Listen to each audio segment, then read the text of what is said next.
Hi, I'm Thomas from your Tracy Safeway.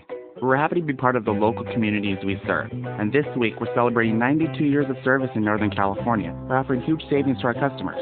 Our anniversary sale is happening now, with deals on hundreds of items throughout our stores. Shop our anniversary sale and get Doritos or Sun Chips select varieties $1.99 with your club card, and select from an assortment of Pepsi products on sale this week. Now that's savings we're celebrating. This is Thomas from your Tracy Safeway, and we'll see you soon.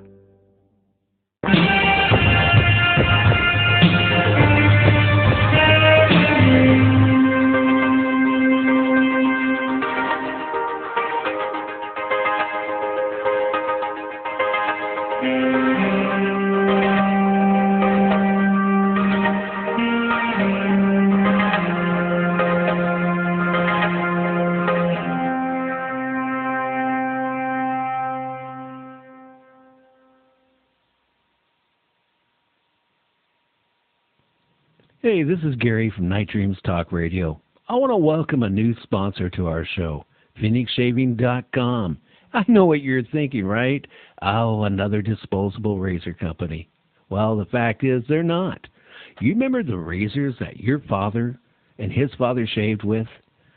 Did you ever notice they didn't have, well, the embarrassing razor burn or ingrowing hairs or the razor bumps after they shaved? Did you notice they were also relaxed after they were done shaving? Well, the problem is these big corporations want to sell you razor after razor after razor. Think about how much money you spend a year on razors. Or do you use electric razor? Then you're going to find out what razor burn is. So you need to check out Phoenix Shaving Starter Kits. They come complete with the soap, the brush, and a 2.5-month supply of blades, and the most important part of it, an all-metal razor, built to last generations. So, hey, you can donate it to one of your sons when they turn 18. Check out PhoenixShaving.com and tell them that Gary from Night Dream said, hey, I want one. That's PhoenixShaving.com now.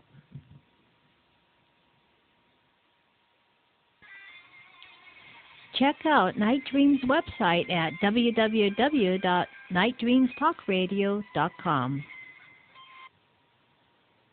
You're listening to Night Dreams Radio with Gary Anderson. And hi, everybody. This is Gary. Well, it's the week for most people is almost over with. Just Saturday left, and then the new week starts. Hey, Tim, are you there? I'm still here. Okay. Yeah. Well, why don't you tell the listeners who you are and a little bit what happened to you in the 70s. Okay, my name's Timothy Cullen, and I encountered a UFO in May of 1978, which was a rather large craft, and I ended up finding out about 20 years later I was abducted by said extraterrestrials within this craft. Because I found an alien implant in my body, and I had it removed by the late Dr. Roger Lear, and I was the first patient of his to talk about said surgery, and appeared on several television programs with him. It started, like I said, I encountered a craft across the road in front of the wife and I, came down under the telephone lines and over the fence and lit up the ground and was out and beside our car and then back and forth, and it appeared to be about 100-foot long, 20-foot wide, 10-foot high when it crossed in front of me and looked like a cigar. And then when it got out to the side, it was more of like of an inverted pie tin.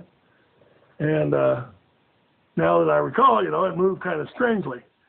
But I was driving home, and I happened to stop on this road, and then I backed up a ways to get a better look at it. And when I got to a spot in the road where I could see it a little better, I put the car into park, and my wife and I were looking at it, and two bright lights came on, one right above the other, and kind of eliminated our peripheral vision. But I sat there and looked at it for what I thought was 4 or 5 minutes and kind of wondered about things and whatever. And then inexplicably, I turned around and looked at my wife and I said, well, we might as well go to town. And she was quite anxious, and she agreed with me. So I put this car in the gear that I was driving and drove to town. It was interesting thing about the car. It had belonged to her great uncle because I'd been in a car wreck about 6 weeks before that had some serious injuries for me, and by this had belonged to her uncle, and he had survived the Titanic and had been pulled out of the water, and he'd passed away in March of that year, and my father-in-law got me this vehicle after I wrecked my one. Anyway, we put the car into gear, and we came to town and didn't think much of it, encountered a flying saucer, and that's about the way things stood for quite a while. When did you? Approximately. Hey, I was going to ask you a question. Okay, not to change the subject. Your uncle was on the Titanic?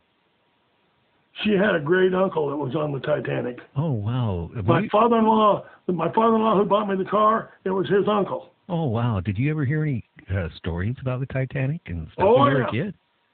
Oh well, not when I was a kid, but after I married my wife. Oh, that's right. My wife was from Wahoo, Nebraska, and they have quite her great uncle was quite a figure there in that town. They called him Titanic Johnson, and the Sanders County Museum there has quite a bit of stuff on his ordeal and surviving the Titanic. It was to hear about it. It's interesting. Oh wow! I mean, that is so rich when you can hear stories that even like the movies would never even talk about, or the books. I mean, from a first-hand witness that was on it, watching it sink, getting. I take it he was in the water himself. Yes, he was in the water, and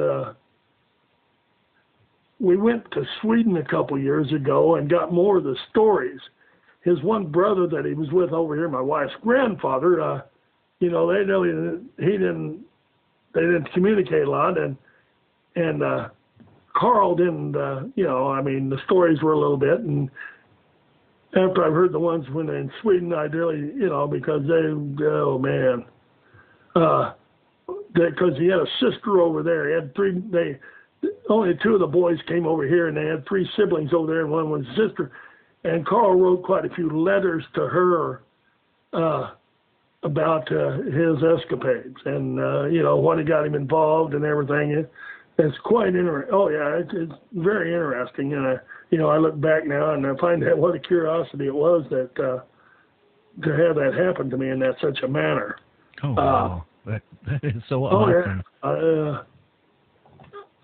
A lot of things in the movies and stuff that you see on the Titanic sinking, I think quite a bit of it was taken from his notes and letters because he was a young man, about 20, and he was in the third class.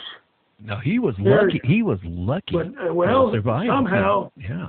Well, it was interesting on how he got in on the Titanic and to begin with, and what he'd done, which I won't go into. But he was on there, but he was up toward the front. So when the ship hit, he was able to come up and then went back down to find stuff, and then still was able to come up, and not be trapped below the deck like maybe some of the third people were if they done some of the things that you see. It was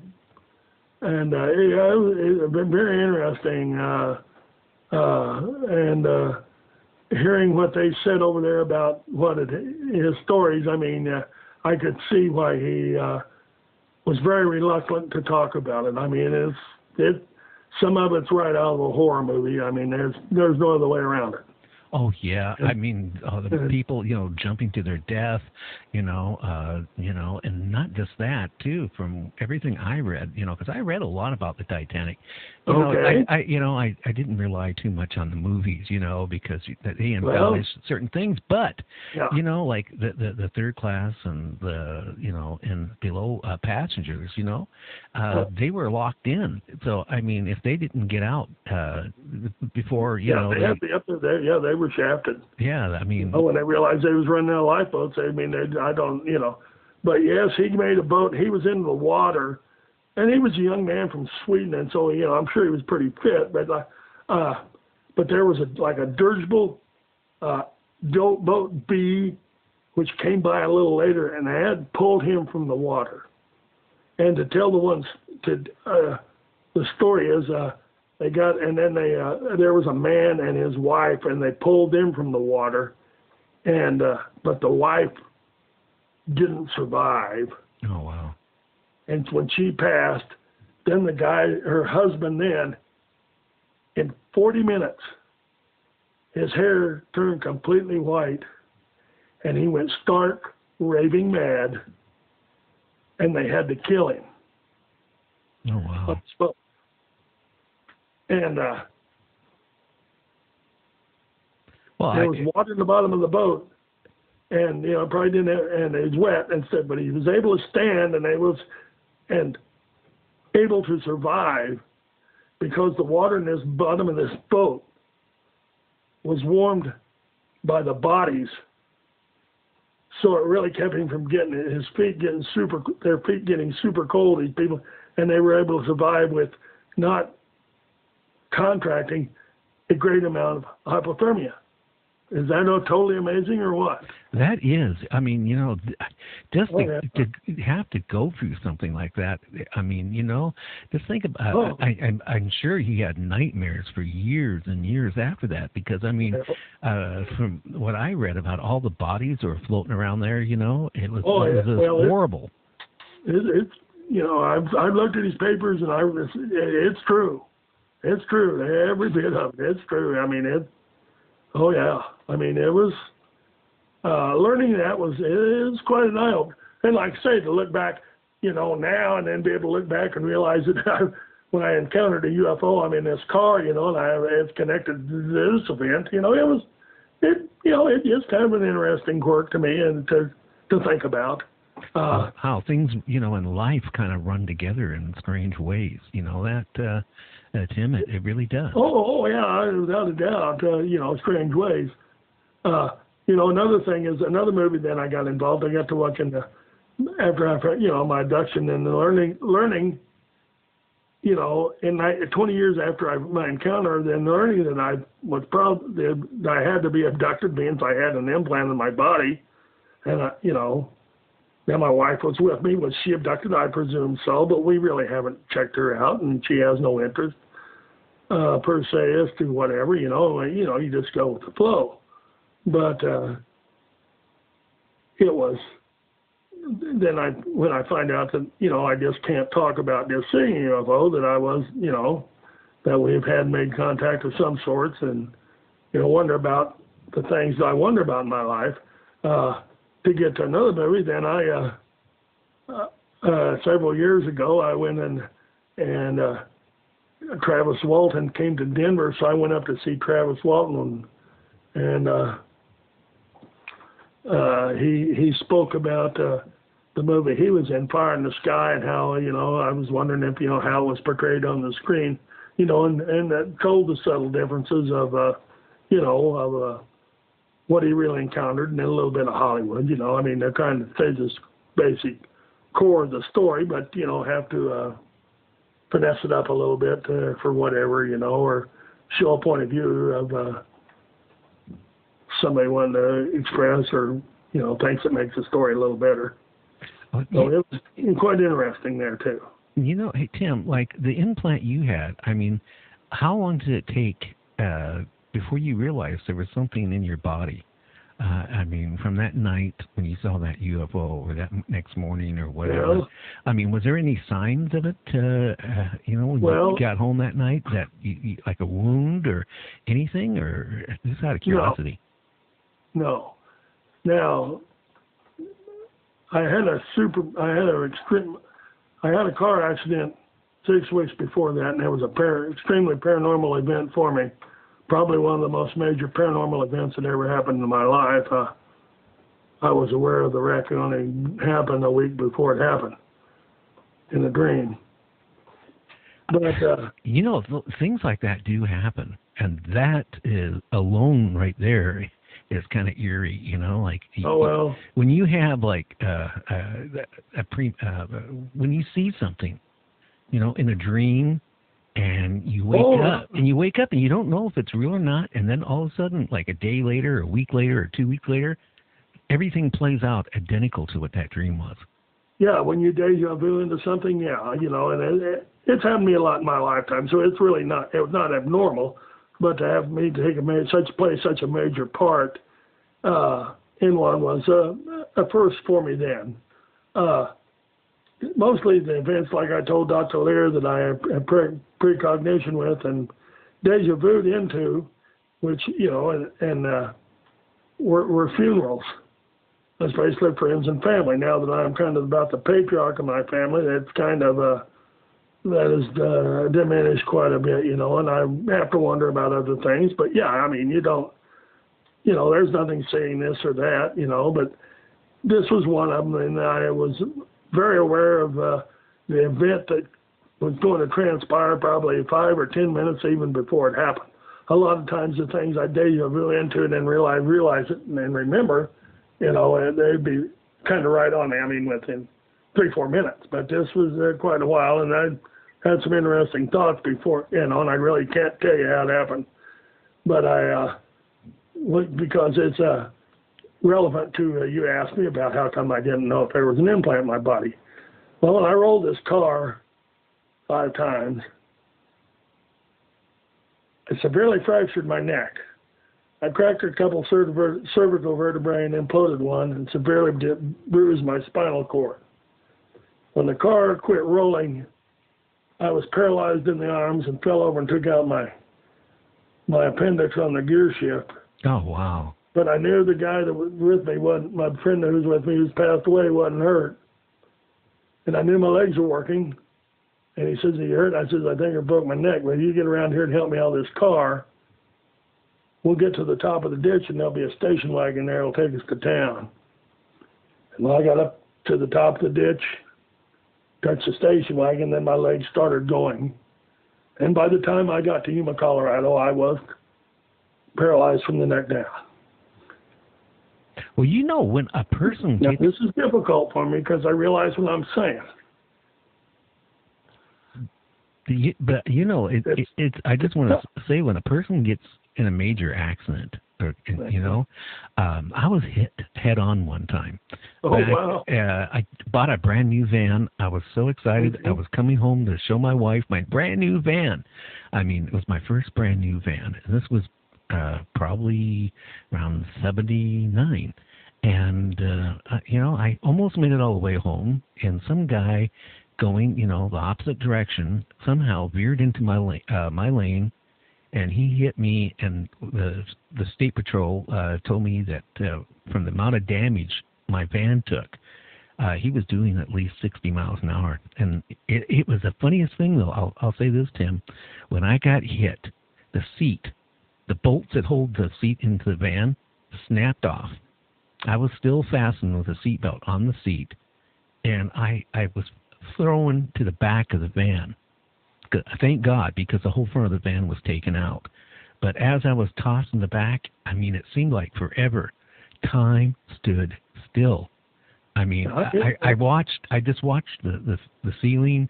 I watched the side. I saw myself like floating with the seat till I landed in the back. And then I saw, like, real slow motion, the front of the van kind of come in, you know, a quarter way inward towards me. Mm-hmm. And it was the strangest sensation. I mean, it seemed like it lasted for minutes when it was maybe a nanosecond. Milliseconds. Yeah, it was strange. I had the same sensation at time there too, you know, and it was, but anyway, after I broke my neck, I have a bone chip that laid on my spine, so it caused me, and still does, cause me some nerve sensation. And so when my arm that had the implant in it, when that nerve would start acting up, we was relating it to nerve damage from my neck instead of the implant that was in my body. Now, I was abducted probably about 6 weeks later, and the implant had to be put in my body then. because when I'm at Denver General, if there was by accident, they don't realize that I shouldn't be paralyzed with what's showing up on X-ray, so they sent me through an MRI to discover the extent of my injuries. So if this highly magnetic implant would have been in my body then, it would have probably at least caused me some discomfort or came on out. So Oh, yeah. that's how that worked. So I didn't know it, and then, like I said, in 1998, I'd been working and I'd hit my thumb and it was bugging me, and my wife, who's a nurse, told me, well, you might be getting arthritis. Maybe you better go get your hand looked at a little bit. And I went up, and this doctor, I won't mention his name, he was a Mormon, though. And when he come and he says, looks at me, he says, you got a piece of metal in your wrist? And I said, no. And he goes, well, you got any idea where it come from? And I said, I'm sitting there, and I mean, hey, aliens had to put it in there, and I knew nothing about anything along them lines. I mean, it was just, little one of them things you just seem to learn from somewhere else.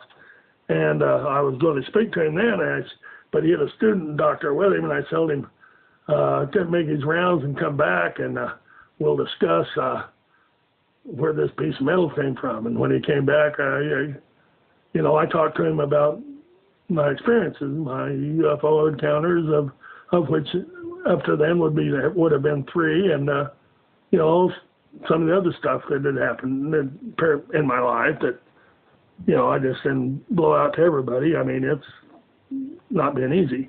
I mean, it's just like my first 2 UFO encounters were in exactly the same spot, except the second craft was more like a small spray plane. It came across in front of me with a couple double flashing red lights, and then I got stopped where I stopped the first time, and then when it moved behind this hill, so I would back up.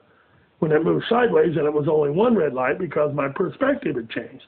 Well, when I back up on the second sighting, then I back up to my spot thinking, okay, boys, you're messing with me head pretty hard here. And I backed up, and they stayed behind the hill on me. So I sat there a little bit and said, okay, you messed with me, I understand. And I really didn't.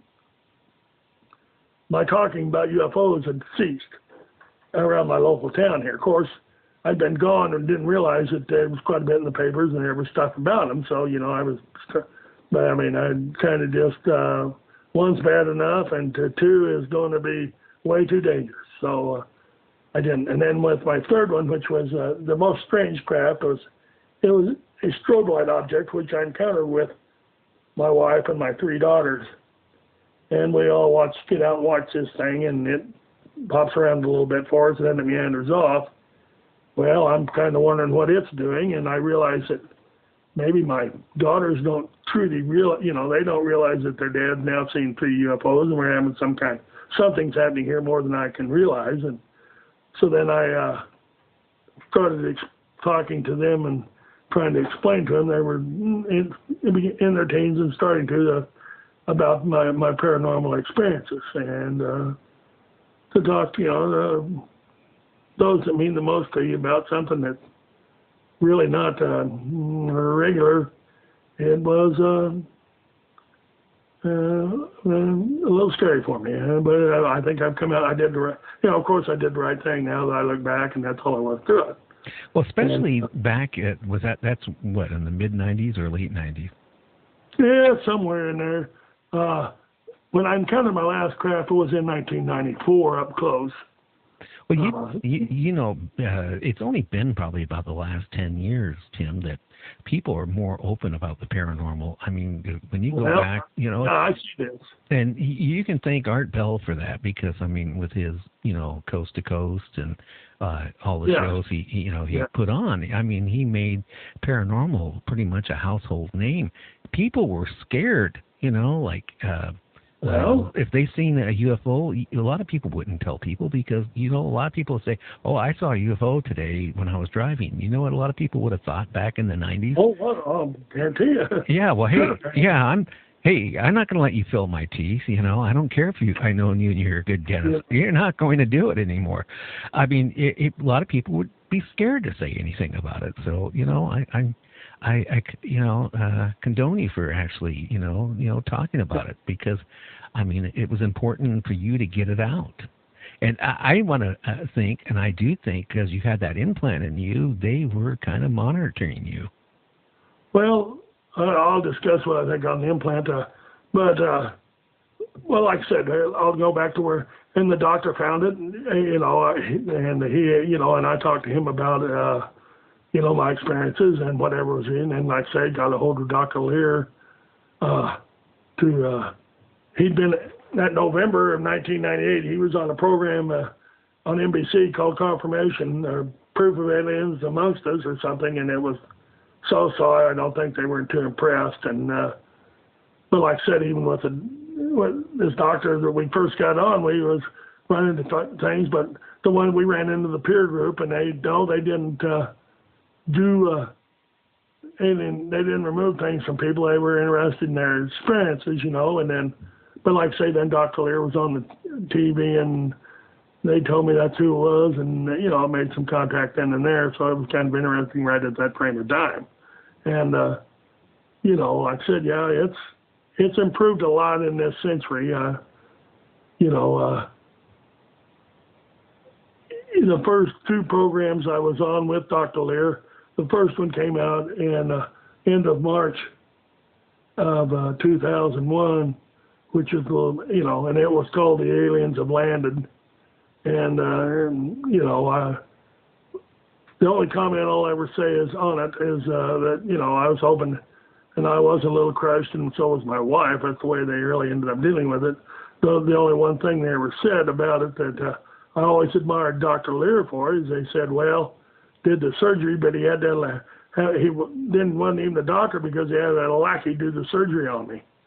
And they didn't bother to mention that he was a foot and ankle surgeon. He was a doctor. I have a wife and two daughters in the medical field. Now I know what kind of insult that really was.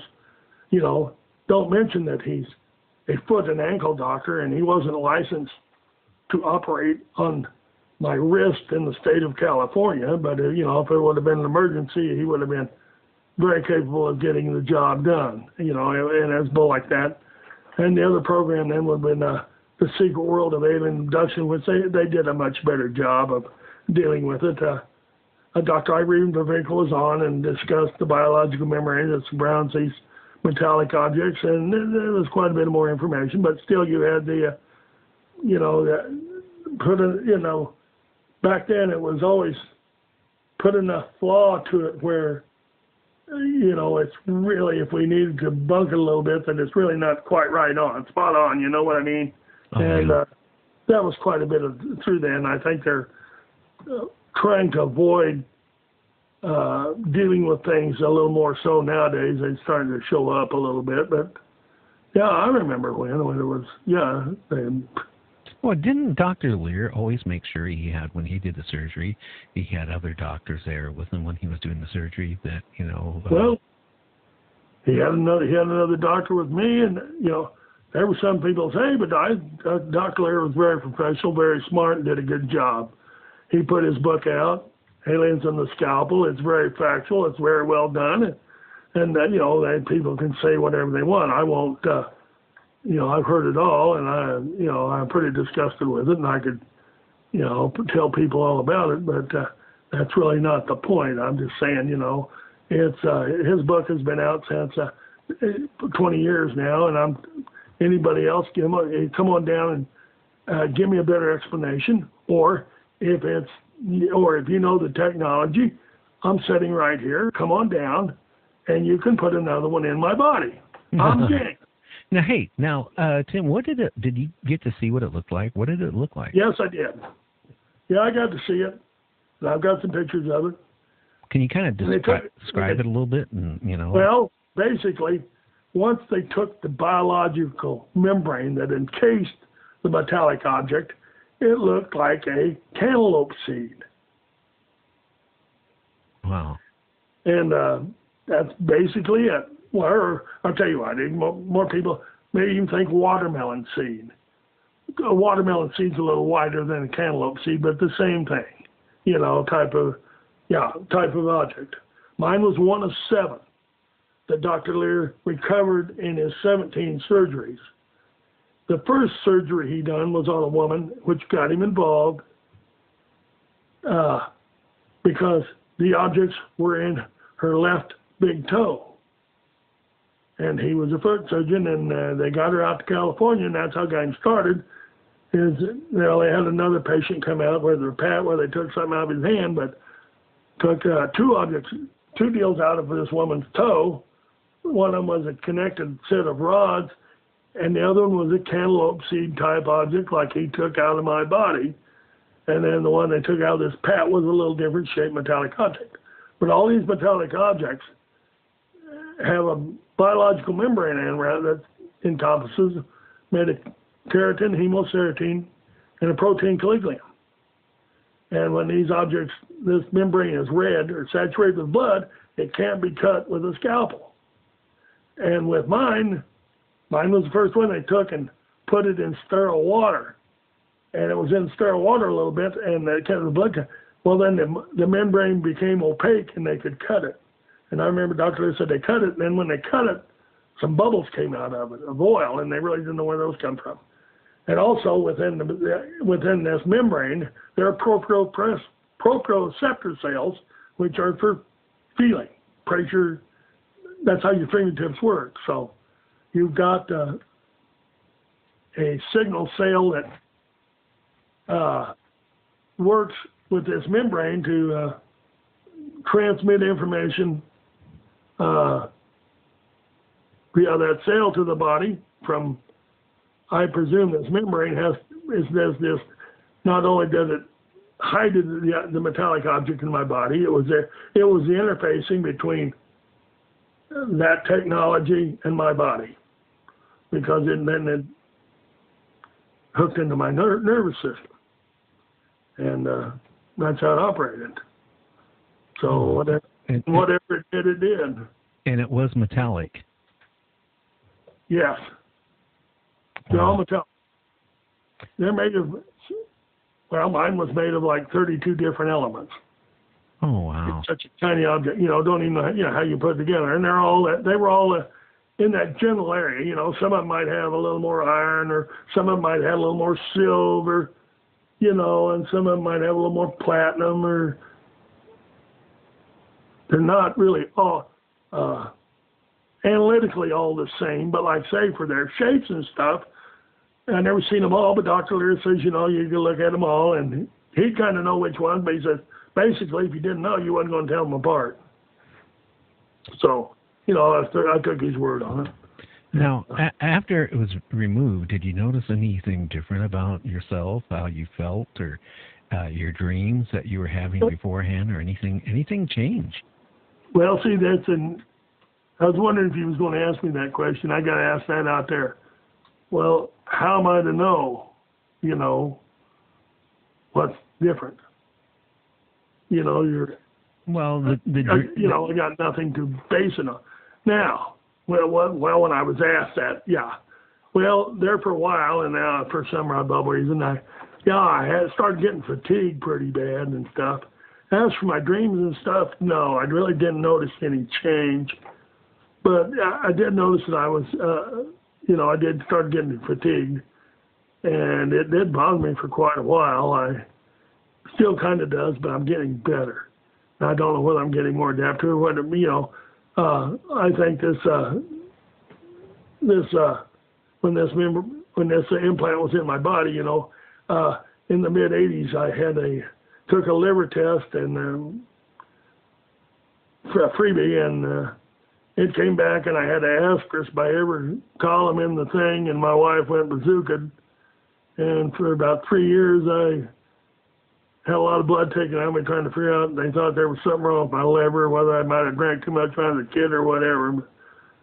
But it finally got down. They told me it wasn't going to kill me, and I said, well, we're done then. So, but, I didn't know I had an implant in my body, so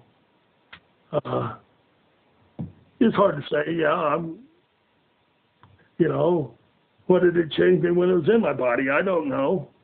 And whatever it did, I don't know. All I know, it was there. And, well, okay. I think, I think there's a purpose for it.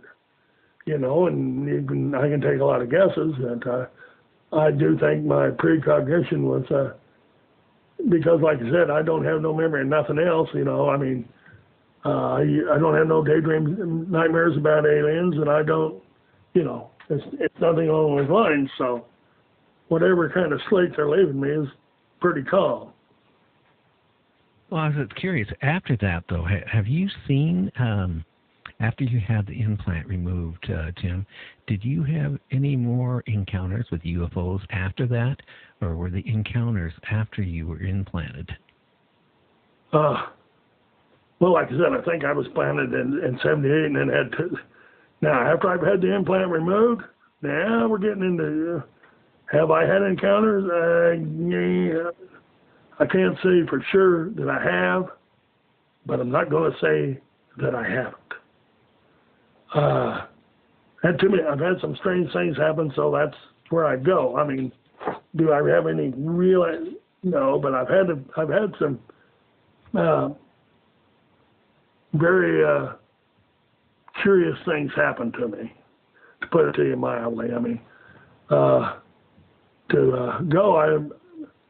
I'm pretty sure, I think extraterrestrials give me West Nile. Now what for, I don't know. I know I woke up one night and it was one of them strange nights, and I had a burning in my one toe, and that was the first thing to come to my mind is they give me West Nile for some reason. I'm sitting there, and a couple days later I get West. But the interesting thing on that is I got West Nile, but I didn't get a bad case of it. I mean, it sucked, but I didn't, you know, other people around here, I've heard of other people getting it, and it really doing some real bad things to them. But it really didn't do that to me. I mean, I had the chills and the fever and, you know, some of the other stuff, but I really didn't have it really didn't tear me up like, there were a couple of people who lived near Yuma that really, I mean, it really devastated their health. But it lets me know. But this is where I'm going to get to, as to maybe whether I've been abducted again or not. Now, I don't really, I've seen some UFOs since then, but not up close. I mean, and I know what they are because they've made it basically clear, you know, when you have satellites that stop and go away from you, or lights that are really coming and then all of a sudden just disappear, and you got a pretty good hunch of what they are. But this is where I get with my Travis Walton story. But anyway, one night I'm sleeping, and I'm kind of starting to come to, and I got the sweats, and I mean the water is running off of me. I mean, I can feel it, and my fever's up, and I'm West Nile, and I'm starting to wake up, and I feel like that I'm not alone or something, and all of a sudden I feel pressure kind of put on me, and I feel this mass come down on my face, and I stuck my finger up side my mouth, but this mass come over me, it feels like, and I'm out. I mean, out. And then, blam, I wake up, and I'm in my bed. But what do I notice right away? My pillow's dry. My sheets are dry. And you're sweaty. But the last thing I remember is, I can feel the water running off of me. So, you know, that's interesting. And I get up and I listen to Travis Walton, and how does he talking, you know, but how does he leave the craft? They escort him into this room, and these Nordics put him on a table, and they hold him down, and they bring a mask down on his face. And what's he do? He sticks his hand up by his mouth, and this mask comes down his face, and he's out. And then the next thing he knows, he wakes up by the road with the light above him, and he sees the town down below. And when he told that line, you know, my jaw kind of hit the floor, you know. So that's where I go with that one. Say whatever you want, I don't know. Well, I can't say for sure, but I mean, well, Whitney. He claims the same thing. Yes, I know Whitney. I went out to California a couple times. I went out to a deal for Dr. Lear and Whitney put it on. Nice man, nice people. Yeah, he said, he's been abducted a few times or more than that. And, I think once they do abduct you and maybe implant you, even if you had it removed, my feeling is that they're monitoring you for the rest of your life for some reason, Well, I'm sure that, well, why wouldn't they? Yeah. I mean, once, there might be a few people, but once they really got a little, time and effort invested in someone, they're not, it's just not giving up, I mean, I could have another implant in my body, but I don't know. How am I going to look for it? Yeah, well, it was like Whitney's case. So it was strange when Dr. Lear tried removing it in his ear. It kept on moving. It kept on moving. Yeah, and you were lucky that they were able to, in your case, mine moved a little bit, but I don't think it ain't quite the same type of. It might not be the same type of implant. Right. Now Dr. Lear had a video, and it was on my old camera in head, of a woman that had something in her arm, and it was a lump, an implant, and that thing moved around. And they did get it cornered and got it out, and it was kind of a bivalve looking deal. I mean, it was an interesting thing. But like I say, watching that move around underneath the skin of her arm, pretty hard for me to keep my cookies down. Like I said, I wasn't cut out to be a doctor.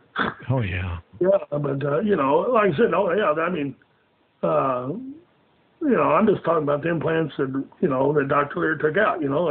There could be all kinds of different types of implants out there we just don't know about, I mean, and we ain't going to know about, so. But, that's the way the ball bounces. I'm just trying to deal with the ones that, like I say, Dr. Lear found and give him credit for what he's spent a big part of his life for to try to bring it around. I mean, I've had some people tell me some other things, I'm not going to dig or whatever, but, I could see the flaws in their arguments, so. Yeah, it's bad about his passing. I mean, he was sick for a while, then he seemed to be getting better, and, he was talking about doing more, removal of implants, and next thing I know, I'm reading he passed on. So, I mean, that was a big loss because, the UFO people out there that are really into it, we needed him. I mean, he was another key thing, that proof that something strange is going on. I mean, it's really hard to, sit there and if you got the proof and it's type of metals that some of it, like I think Dr. Lear was saying on Art Bell's show a couple times, stuff that they came and put together on this earth, the objects, and I'm just curious how they work, and and how they function and what they do. I mean, that's the interesting part right there. Well, Dr. Lear did determine with it, and I think, with his research, and I know some people blah blah blah, but he returns that they were giving and receiving signals in the VHF, UHF, and microwave. So, let it go from there. I mean, there was functioning objects of sorts. I mean, we're talking supercomputer nanotechnology of whatever. I mean, that's, we're kind of starting to look at some of that stuff now, but this is what they were using and probably got better. So, it was one of the things is, well, why would they, if they really wanted to keep them hid, then why did they use, like, I'm thinking like the silver in mine didn't come from this galaxy or solar system. Uh-huh. Why would, because it had a different, I said, it had more subatomic matter to carry information. They tried to put in different metals, but they wanted to put in metallics that would let them almost have a maximum, subatomic information carrier material, to function. To me, that's why Now, might not be right, might be wrong. I don't know, but it's a good a punt as any. Well, my feeling is the implants, they actually probably, you're reading everything you do, what you think, and everything, and that's kind of scary. I think I was an open book for 20 plus years. I don't know what else to say about it. And I find it a little unsettling, but whatever. And I realized that I was interesting enough to be that way. But and then like I said, then people say, well, the government's involved. Well, if the government's involved, then I really wouldn't mind being paid for my time. Oh yeah. Now, like your wife being a nurse, I mean, how does she take it when you actually told her that there actually was an implant and they removed it? I mean, how did she respond? My wife was with me with two of my close UFO sightings. So, and when it showed up I had an implant, that was very interesting. The hard thing was, like I said, we were pretty kind of naive, and then the first program coming out and it being brutal as it was, and my wife lost faith in humanity on that one. I mean, it took a while for her to get to understand that it's kind of the way the game's getting played. But it sucked. But she's getting better. I mean, it's like I said, I didn't always simply talk about the paranormal with her when I was going with her, whatever. I didn't want to run her off. And because, best thing I ever run into in my life. And she's really helped a lot. But it's a little tough, but then like I said, she, just like when I go to the doctor, I have to deal with the reality of telling these people that I've been abducted by aliens, and I really, some of these things are a little strange, and I can go there.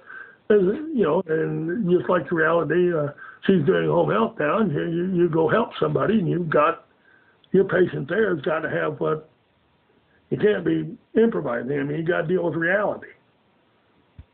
Oh yeah, I mean, how did when you go to the doctors now and you tell them that you were implanted back 20, 30 years ago, how do they respond to you? What I've done, like I told you, I took all the programs I was on with Dr. Lear, and I had an old VCR, and I kind of recorded the segments of the episodes on the programs I was in and had them on a tape, and then eventually now I've got it worked over to a disc, a DVD, and I have a man I contact, and he makes them for me, and when I go, I just give him the disc, and I say, this is the best I can do for you, and we go from there. So I'm kind of, it's in my medical record that I've been abducted.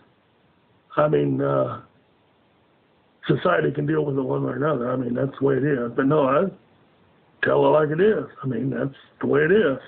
I mean, I am very fortunate to say that I've been abducted and do have some scientific collaboration to back it up. Now, some people can hoo-ha and poo, but like I said, I went and done it. I underdid the surgery. Okay, they snipped on me. I mean, hey, take it for what it's worth. I mean, if you don't like it, that's fine. But hey, if you've got a better explanation, come on down. Wow. That's, how else can I look at it? It's a tricky situation, but and believe me, it's gotten a lot more interesting in the last 16 years. Especially maybe the last since Dr. Lear's passed, because I run into some more information on stuff that I really don't want to divulge yet, because I don't want the yays and the skeptics or whatever out there to give them another path to think they might need to look down and see if we can, best way to call it, muddy the waters? No. But I realize this, and it's going to be there, I mean, this is why I'm talking to you. I mean, you're going to have this archived a little bit, and this is great for me. And because I haven't put a book out. I haven't wrote no book yet. And the best I do is I try to help people understand Dr. Lear's book. I mean, will I do a book? Well, it's just like like I said, brought Jan's uncle up, great uncle up. Well, he didn't really write, so it was kind of confusing. Now that he's gone, exactly what? Well, I realize I've got to do something so we don't have that confusion. But, I'm trying to work on it. But every time I think I got it gelled in, something comes along, shakes the jello a little bit, and I have to really sit back and contemplate exactly how I want to approach this. So that's where we're at. Yeah, I mean, from the standpoint of being abducted, that means you were taken from your car. That's the whole problem. A lot of people, at the time, stand still. They don't realize, they're being transported, to maybe a UFO or wherever they're going, to have the implant and be, experimented on, or for an examination or something. So I mean, they probably, I hate to say it, they wanted you, and I'm just wondering, if they go to the point of basically kidnapping you, abducting you, right, and doing what all they do, then you surgically have it removed. I just wonder that, I wonder if Dr. Lear have ever had any of his other patients that had implants that were removed, if any implants reappeared afterwards. I'm just kind of curious. Well, I don't know. I really, we never got into that I never got into that with Roger.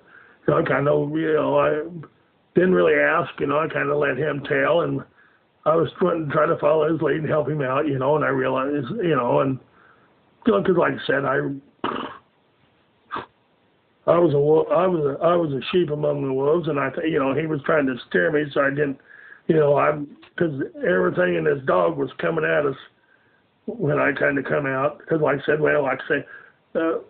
I had my surgery done in February, and then like I say, in March, I go out and Dr. Lear and I make the opening remarks at the International UFO Congress there in Laughlin, and start running into people, and so I spent a week out there with him. I mean, it was an interesting time. But I got who's telling me the truth and who's giving me their imagination was a little hard for me to, I can, separate, like I say, separate the wheat from the chaff. And it was, quite an interesting time. And it still has been, but, instead of having a month experience like I did there, I've got a few years now, and I think I'm getting a little better at it. Yeah, wow. The standpoint, I mean, I don't know how many patients, it's so sad that, he passed on like that. I mean, it was really strange. He was on Art Bell's show a week before he passed on. I realized. And then all of a sudden we lost him, and, it just, it's so sad because, there's not really, well, no, I don't know if anybody's taken over what he was doing. Well, Steve Colburn's kind of working on it, and we have Daryl Sims in there because he was kind of with Dr. Lear. But like I say, we really don't have, we don't have a medical doctor doing the stuff. We have a scientist, and we have a ex-CIA. That's kind of it. I don't know if other, and can you get other doctors to kind of come in, want to pick up and have the drive that Dr. Lear had? I don't know. I just don't know. That, or maybe a lot of people are scared if they do it, right? They're going to get labeled, and that's probably, Dr. Lear didn't care what other doctors thought. He knew they were real, so, And, that's right. That's just like me. What should I care when, if I was blowing smoke up your behind, then it would be different. But, there are truths in this world that are absolute. Even when I'm gone, these aliens are still going to be around, and they were around before I was born. And, it's there and it's a fact. They were around before all of us were born, and they're going to be here long after all of us are gone here on this planet. That's just the way it is, and whatever, And my feelings is maybe we should get to where we can deal with it, but it's hard to say. Of course, like I'm sitting here and I can't tell you what it looked like because I got missing time to such a degree that, it scares me, and I really don't know how. Ain't been able to hypnotize, but something that left me with a pretty clean slate. But and I realize the reasons that they've done this over my lifetime, probably because they didn't want to interfere with my thought processes in a sense. I mean, it sounds pretty egotistical, but this is the only way I can look at it. Well, don't forget, a lot of the people are being abducted and then having implants. They're kind of like an experiment. So they're not going to let you know that we implanted you, because that would defeat what they're trying to do. Yeah, there's a lot. Everybody's different. There's a lot of different people on this planet, and like I try to tell everybody, the universe is not only stranger than we imagine, it's stranger than we can imagine. So then we go to the universe and we start pulling in the paranormal. I mean, you get a pretty big sandwich to chew on there, and not everybody can swallow it.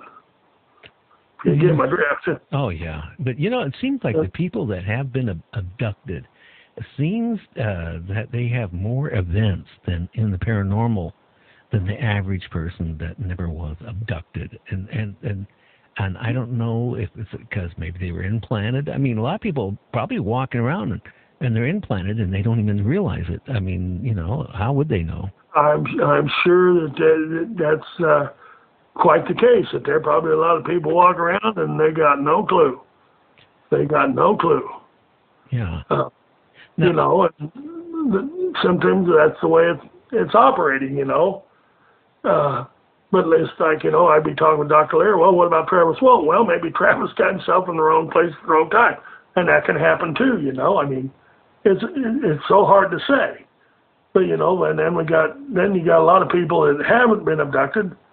They're trying to tell you things that they've done, wannabes, and, you really muddied the water, and then if you have a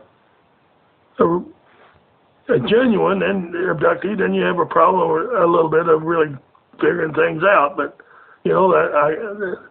that problem's existed before I came along. That's going to exist after I'm gone, but, there's no drop back and try to punt. No, but that's always what I can for me. There's always people that they want a few minutes of fame. So there's people that will actually lie and say, "Oh, I was abducted," and make up a great story. I mean, I get so many people want to be on my show, and I have to screen them really good, to verify that who they are is who they are. I mean, I have people that use fake names, use other people's names, or they'll text me their story of whatever they're trying to get on the show for, and then a week or two later they text me again, but the story is slightly changed, and then when I talk to them, the story has changed again. I mean, that does damage to the paranormal, and I try to make sure that doesn't happen. Well, I understand, and but like I say, it is difficult, and that's why I say there's some things I really don't want them to know yet. I know they pertain to me, but I also realize that I got about a good argument, I'd say, for being abducted without saying that to tell you what I am as much as anybody, Now,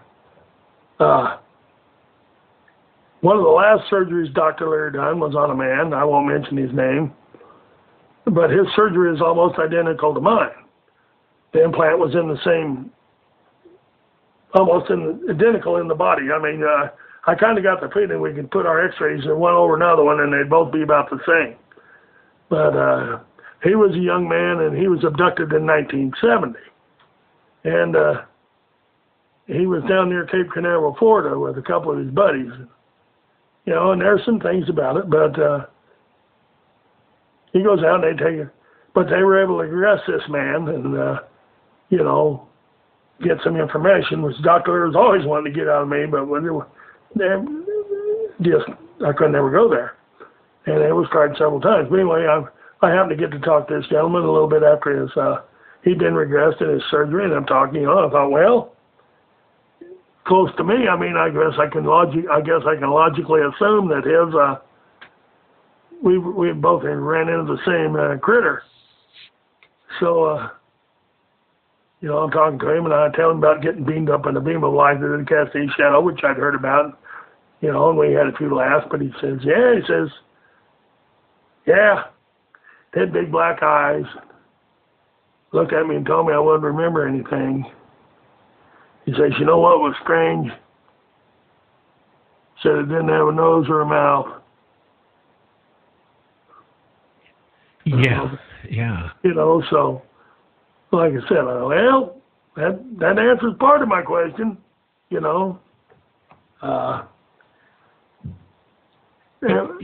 you know what? If I was abducted, honestly, I wouldn't want to live the experience over again. So, I mean, from the standpoint of when the people are being abducted, I mean, the majority of them, it seems like it's erased from their brain that they were abducted. They just, like in your case, I mean, you could be sitting in your car, right? And all of a sudden, 2 days later, you're still sitting in your car where you pulled over. I mean, it's scary. And and I'm sure it has been. Like I said, Dr. Lear's book, he talks about some of the patients, and they were most of them were very uncomfortable. I mean, it really wasn't a picnic in the park, and of course it has to be unsettling to some degrees.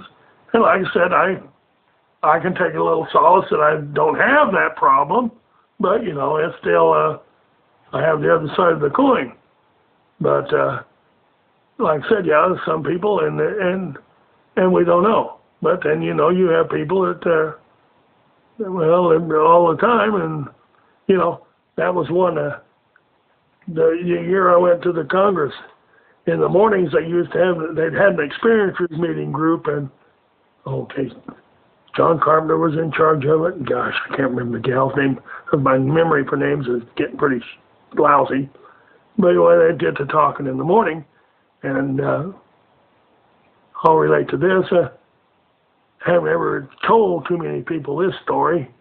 But anyway, so I go the first morning, and I'm thinking, and the first subject that come up was kind of what I was thinking about when I come in the room. And it got discussed, and like I said, it was an interesting place. There were probably 40, 50 people in there, and they was from all over the world.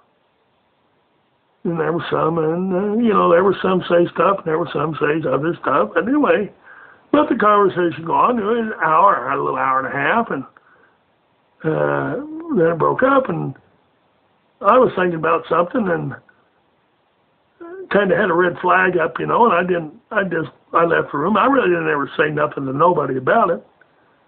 Well, went back the next morning and get in there, and what's the first subject that gets brought up? Well, it's what I'd been thinking about when I left. It happened every day. It happened all 6 days I went in there. Oh, wow. Oh, yeah, I said, wow. Yeah, well, I realized, and really I'm there, and I realize I'm around quite a bit of a psychic phenomenon. A lot of people around there, and I can sense it. Of course, some people, these old pros, and like I said, I'm the old rookie, but like I said, I can sense. But yeah, it was very interesting to go in there, and and then the next, and even with Dr. Lear, and I just, I didn't bring it up. He was, I didn't want to act, I wanted to see where it goes without any, to be super sure. The only way I could be super sure was not saying nothing. And I was there with Dr. Lear and Greg Avery at the time, and I think Greg Avery paid for a little of my surgery. I think him and Mr. Bigelow paid for, helped out on my surgery. I really didn't get all the details from Dr. Lear, but that was kind of the feeling I got. But like I said, went to this thing and every day. And I went for a week, and it just like clockwork. Boom, boom, boom, boom, boom, every time. And Oh yeah, when I left, I mean, it was an eye opener for me. I always wondered why it was just for me, but it seemed to be. Of course, like I said, I was kind of a popular guy there. But yeah, it was I mean, like I said, people from everywhere. Australia, New Zealand, Africa, Asia, you know. And like I say, somebody clear from Timbuktu, and yeah, let's bring, and they'd stand up and bring it up. The only sad thing, there was always, if I'm so, you know, there was a gentleman there, and when everybody got done talking, he'd get up and have to set the record straight. Did debunk it? You mean, or? Well, whatever. He had to make sure everybody got his interpretation. And the man that did have some issues. He wasn't trying to be, but there was I can't remember. I don't want to bring up the subject, but there was a couple ladies, and he ticked them off. So there was about 6 women in there then, and they unloaded on him pretty hard. But, you know, I mean, it's not that, you know, he really didn't need to be saying anything, but he couldn't keep himself from not saying something, you know. But, yeah, these gals, they kind of drummed him out. Of course, I was getting to board the last day, and that, you know, but I always remember that. It was a little sad, but that's, you know, but to each, you know, everybody's got whatever, you know, I mean, that's the way this went. Yeah. It was quite an experience, yes, with Dr. Lear. What type of person was Dr. Lear? Did you get to know him at all, or? Oh, you know, I got to know him, Roger, pretty well. I went to, you know, I really didn't get into his family life or nothing. I'm in his wife and his granddaughter, you know, and but you know that was, but me and him were very professional, nice guy, you know, very knowledgeable on a lot of subjects, you know, and just, you know, and was putting a lot of effort into, you know, he sacrificed a lot of his family life to get things done he got done, you know, and people just don't realize that it did that way. But yeah, Roger he was the finest gentleman as I ever met. I mean, I got to, you know, learn to eat a lot of Jewish food and got a lot of good pastrami because he knew all the good places to go to. Yeah, so, you know, and of course, like I said, other people say, but no, I don't know. And like I said, I didn't, you know, I wasn't mind to ask. We communicated, you know, via email quite a bit, and you know, we kept, you know, and really kept in touch. But like I said, was doing something, and you know, he was there and he was leading the way, and I was trying to help him verify his work and his research. Wow, he sure proved a lot. Hey, I just got to take a little break here for a split second. Hey, guys, if somebody wants to call in, you know, I've been getting a lot of texts and questions being asked while Tim's been on. You can call if my Skype is working. I'm having, again, issues with Skype. Sometimes it'll take a call, and then the other times I don't know how many people called to after I exit out of Skype after the show's over, and I find out I had 15 to 17, 20 people that tried calling in, but Skype never told me that you were calling, and I apologize for it. I had a whole bunch again today from last night people tried calling in, and I didn't even know it. It didn't show up. But we can certainly give it a try again tonight. It's 1-253 203-6695. 1-253-203-6695. You know, if you want to ask Tim any questions about his implant or Dr. Roger Lear, I mean, give us a call. Again, at 1-253-203-6695, and I'll put you on with Tim. Hey, Tim, I mean, have you been actually happy since you, were you happy that they actually did find an implant and removed it? I mean, you know. Well, you know, after I found the implant,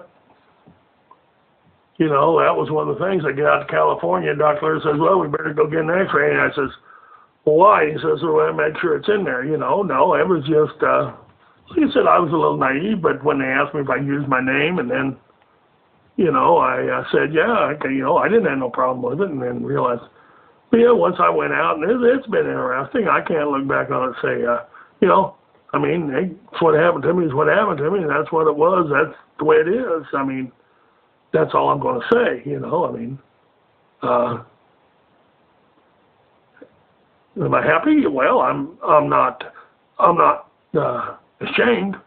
You know, you know, it's made it interesting, you know, and like I said, being able to some of the other things that I can look at and wonder about, you know, and as to this, you know, it's made it interesting. But no, and happy.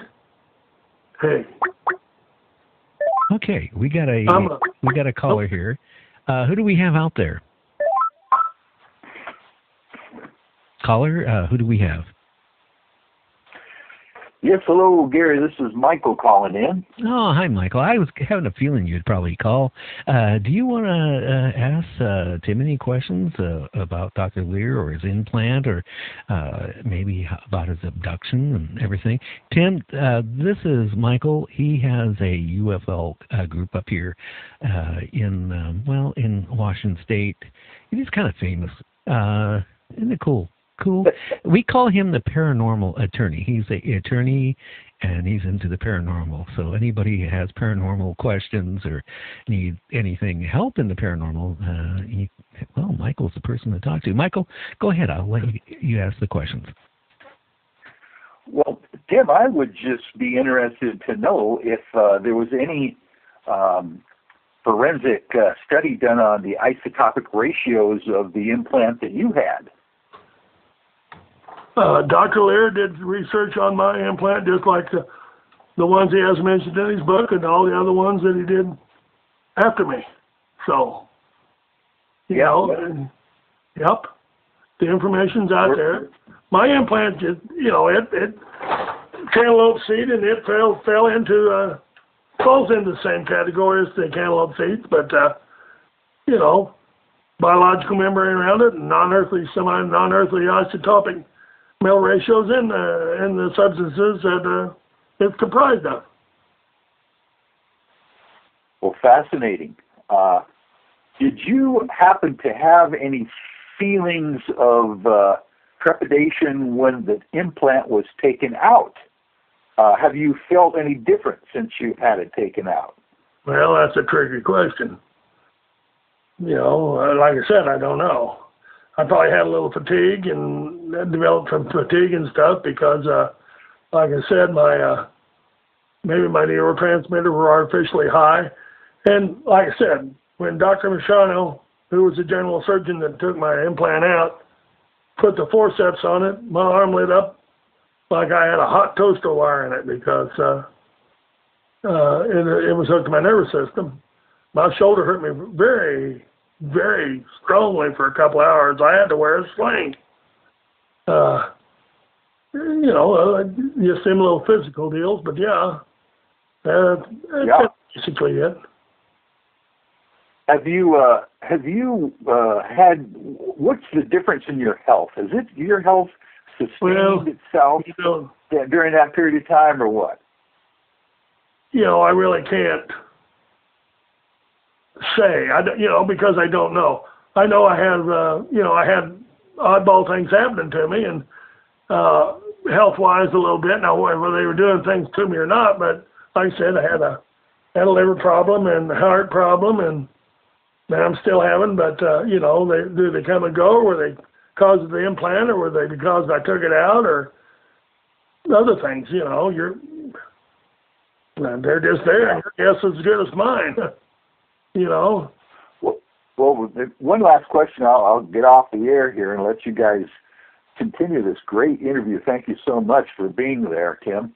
Have you had any of those slider syndrome events where streetlights go off when you go by, computers glitch, watches are hard to wear? Have you had that experience in your lifetime as well?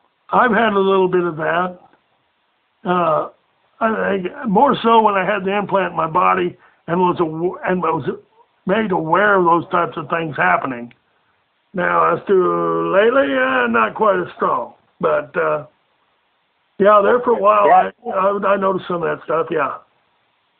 Well, that is a fascinating testimony right there, that maybe those effects have slowed down since the implant is gone. Thank you for that input. Hey, now, Michael, I got to ask you a question. Yeah, you were mentioning about, the street lights. It's really funny. When I was probably around in my 20s, when I ran into a UFO in New Mexico, and, I just never really put it together you just mentioned that. It was really funny. I would go past a street light, either walking or driving, and the light would come on or go off. And it's funny, it did that for about 10 years, maybe 15 years, and then all of a sudden I didn't have that same thing. And it was really strange because, when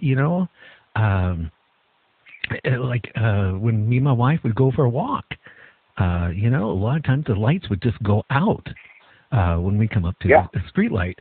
But if my wife was walking ahead of me, it didn't go out. So, it was just kind of weird. I always wondered why it was, actually, when I made the mistake and said it came on, they went out. And they supposed to, if anything, come on when you go, through a car, through an intersection or what have you. It was the complete opposite.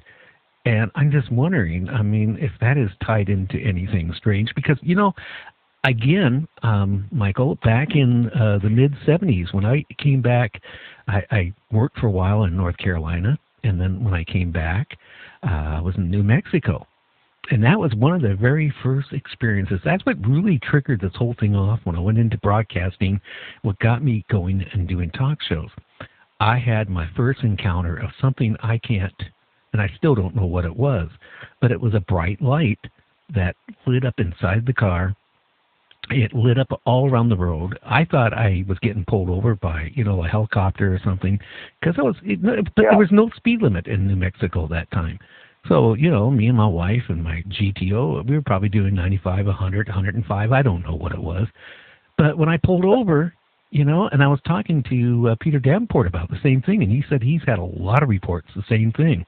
I got out of the car. It was bright light for, maybe a couple of seconds. I didn't hear anything. I'm out in the middle of the desert. I don't hear. Wow. I was in the military. I know what helicopters sound like. I had my butt in enough of them, and I didn't hear anything. Nothing. Total quiet. Just total dead. And then, as bright as that light was, it was gone instantly. It was woof, it was just gone. Whoa. So I that sounds like. I don't know if that was a government thing, one of their black ops, or maybe I had an encounter with the UFO. But that was enough right there. It triggered my whole brain into this paranormal lifestyle of wanting to know more and more and more. Oh, I'll bet. That sounds like a typical Close Encounters of the Third Kind movie. But but here's something really strange. I should get this really checked out. Back about maybe 7 or 8 years ago, I was at because I have health issues, but it was not the health issues I have now. I went into the doctor and they did X-rays and whatever, and I'm sitting, waiting to go back in, for a follow-up, and the head nurse comes and sits down to me, and she goes, "You have this piece of metal in your lower part of your spine," and and then she says the doctor wants to talk to you about it, and I get into the doctor, and this is in Tacoma, and the doctor tells me that. He asked me if I ever had, he saw the scar, because when I fractured my tailbone when I was in the military, and but this wasn't in the same area; it was in a different area, and it asked me if if I had any surgery, in that location, because he couldn't find any scar tissue, like from, doing the tailbone, reconstruction. And I said no. Oh. And, I never thought about it. But here's what is interesting. Till this day, okay, if I go into a courthouse, I go to an airport, right? I'm a big guy, right? My belt has to come off. My everything, every penny in my pocket has to come out. Anything that has a zipper on it has to come off. You know how hard it is when you're a big guy, you take your belt off, and let alone try, hold your pants up and walk through, and let alone put it back on. But the whole thing is, I set off every frickin' alarm, and I still do. Well, Gary, there is an interesting phenomenon that you're talking about here, and it does hook into this slider syndrome that we're talking about with Tim. The fact that there is a theory that when people are abducted encounters, their brainwaves are... I hope we didn't lose you. Famous. Okay. Did we lose him? No, you're fading out there for a second there, Michael. Oh, I'm sorry. Okay, so I'm still here. I can hear you fine. Okay. Okay, you said there is this thing, the slider. Okay, go ahead. Yeah, where in reality it's possible that your brainwave was actually changed if you had a close encounter. That might not even be the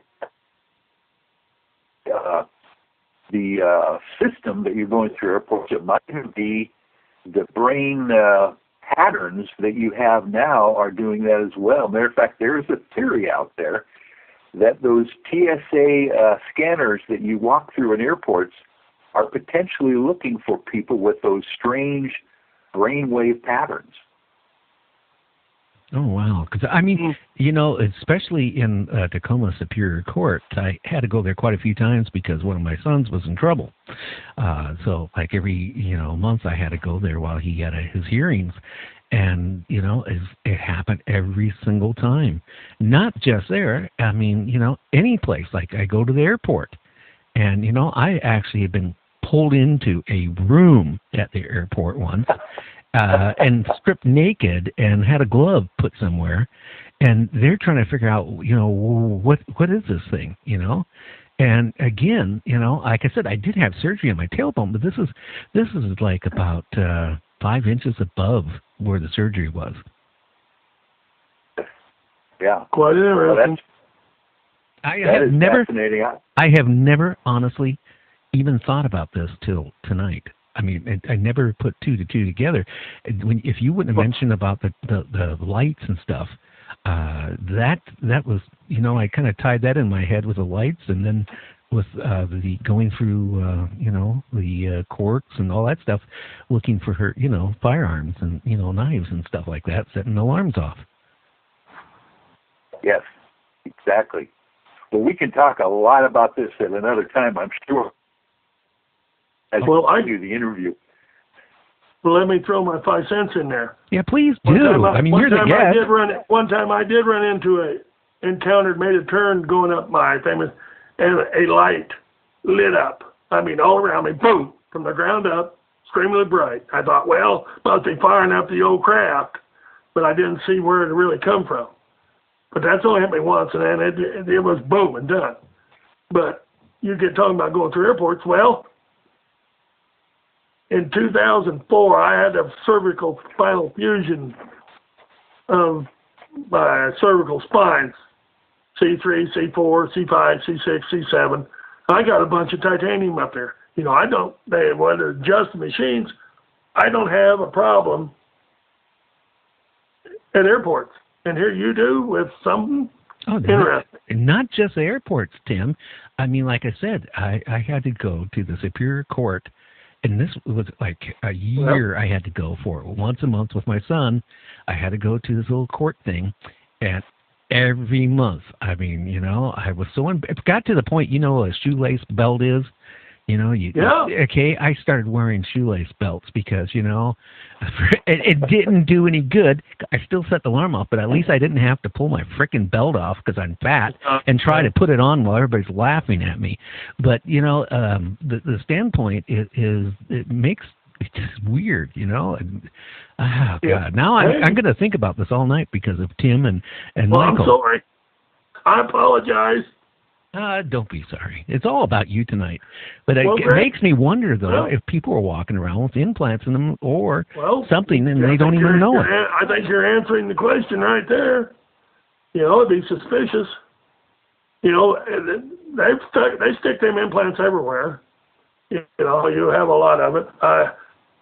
I won't go completely into what some of the things I've heard, but yeah, you know, like I say, some of them, they make them easy to get to, and some of them, they make them a little hard, but, you know, you know, kind of about anywhere. Well, in this case, I asked the doctor, I said, because he's a surgeon, and I asked him, I said, you know, can whatever this is that time when he told me there was something there, I said, can we remove it? He goes, no, I can't move it because there's scar tissue formed around it.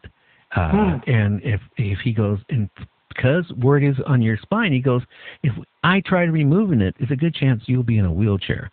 And, you know, I just kind of like, and, you know, I was younger then. So, I mean, I just kind of blew it off. But I don't know. Hey, Michael, have you run across people with implants?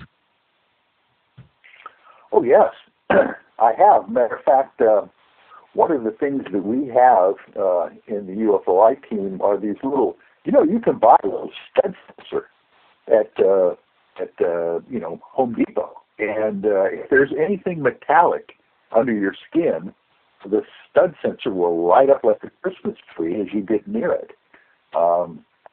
Daryl Sims, the famous, actually, Daryl Sims and Dr. Lear were kind of working together back in the old days, and Daryl Sims kind of has these little detectors that he sells as well, that really can, matter of fact, he even has these things, UV lights that you can use on a little flashlight that'll show up if you had what he calls casual alien contact. Where there's actually colors on your skin that will show up, and it could be a handprint, a fingerprint, or something like that are strange. I have a feeling you're correct, both of you, that there are more people running around with potential implants than even know it. And the interesting thing from Dr. Lear's studies, I remember, was that this radio wave frequency that's being emitted by these things are what we call deep space communication waves that are very low hertz frequencies, but they will literally go forever as far as transmitting information. So who knows what they're for? Well, maybe they're just basically looking at, like, Tim or anybody else that has an implant, you know, all their thoughts, all their day-to-day emotions, what they do each day, what they think, what they feel, and they're monitoring that, you know, just to get an idea what mankind is all about. I think you hit the nail on the head there, Gary, because the argument was in the old days that these were tracking devices, that they're trying to keep track of where the abductees are at a certain period of time in case they want to abduct them, which obviously does happen during a person's lifetime. But nowadays, I think you're correct in the fact that these things are actually monitoring our bodily systems and giving feedback to whoever is out there implanting them, so they know what our health is, what our potential problems are, even, like you said, our brain waves and what we're thinking and those kinds of things. Well, maybe it's very possible. Maybe we're even broadcasting a video of everything you do and see and think. I wouldn't disagree there. I mean, if they can do radio waves, they could create anything with that carrier, I would imagine, to monitor us. And one of the issues, or one of the theories, is they're monitoring certain people who are within this genetic line that they are interested in abducting. They're trying to keep track of these folks and find out and keep them potentially healthy. So one of the theories is that if you did get an implant removed, it's potential that your health would deteriorate because there was a reason why that implant was in your body, to typically keep you healthy, maybe, and they could tweak you if you were having problems. That is a possibility. Hey, Tim, can I ask you a question? Yeah. Since you had your implant removed, have you got older? I'm sorry, it was a bad. It was a bad joke. I've got a little older. Yeah, okay. It's been 18 years. Yeah. Wow. You guys are punting around there. I could give some specifics, but like I said, I really don't want to yet. I mean, I'm wanting to look a little more, but you're sniffing pretty hard, and you're getting the right idea, but there could be a little more to it than that. I got a feeling, and like I said, I really don't want to delve into it yet because I think I can see it, and it's starting to ring up. But we're getting the general idea. I'm just kind of wondering, Michael, if he had his implant removed, if then he had a couple more encounters of seeing UFOs, if they reimplanted him afterwards, just to keep it up with what was going on. Well,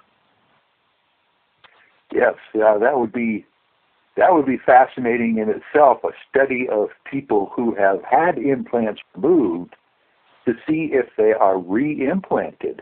Now that's another thing for a follow-up physician to take up Dr. Lear's mantle and potentially find out further information regarding that. That would be an interesting thing if it does happen. Well, Art Bell asked Dr. Lear that question, and that's one of the things Dr. Lear was going to check into or get involved in to see if any of the patients that he removed them got reimplanted. The curiosity was up. Wow. So again, interesting. Now, Michael, have you had that problem with lights yourself, or just people that that they walk up and the light goes out? Yes, Gary, that is my story. And matter of fact, is probably 10 years ago, I finally came across this idea on the internet that someone was talking about the slider syndrome. And I wondered what the heck that was. I looked into it. Slider, by the way, is just an anachronism for streetlight interruption syndrome. Yes. And it doesn't have to be just streetlights. It could be computers. People can't wear watches. Mm-hmm. They stop. Hey, now this, I'm glad you mentioned this. My wife, Linda, you can buy her a watch. Okay? I don't care if it's a digital watch or a mechanical watch. I'm not lying. You give it to her, within a few days, it stopped. Okay? You go give her another one. The same thing has happened.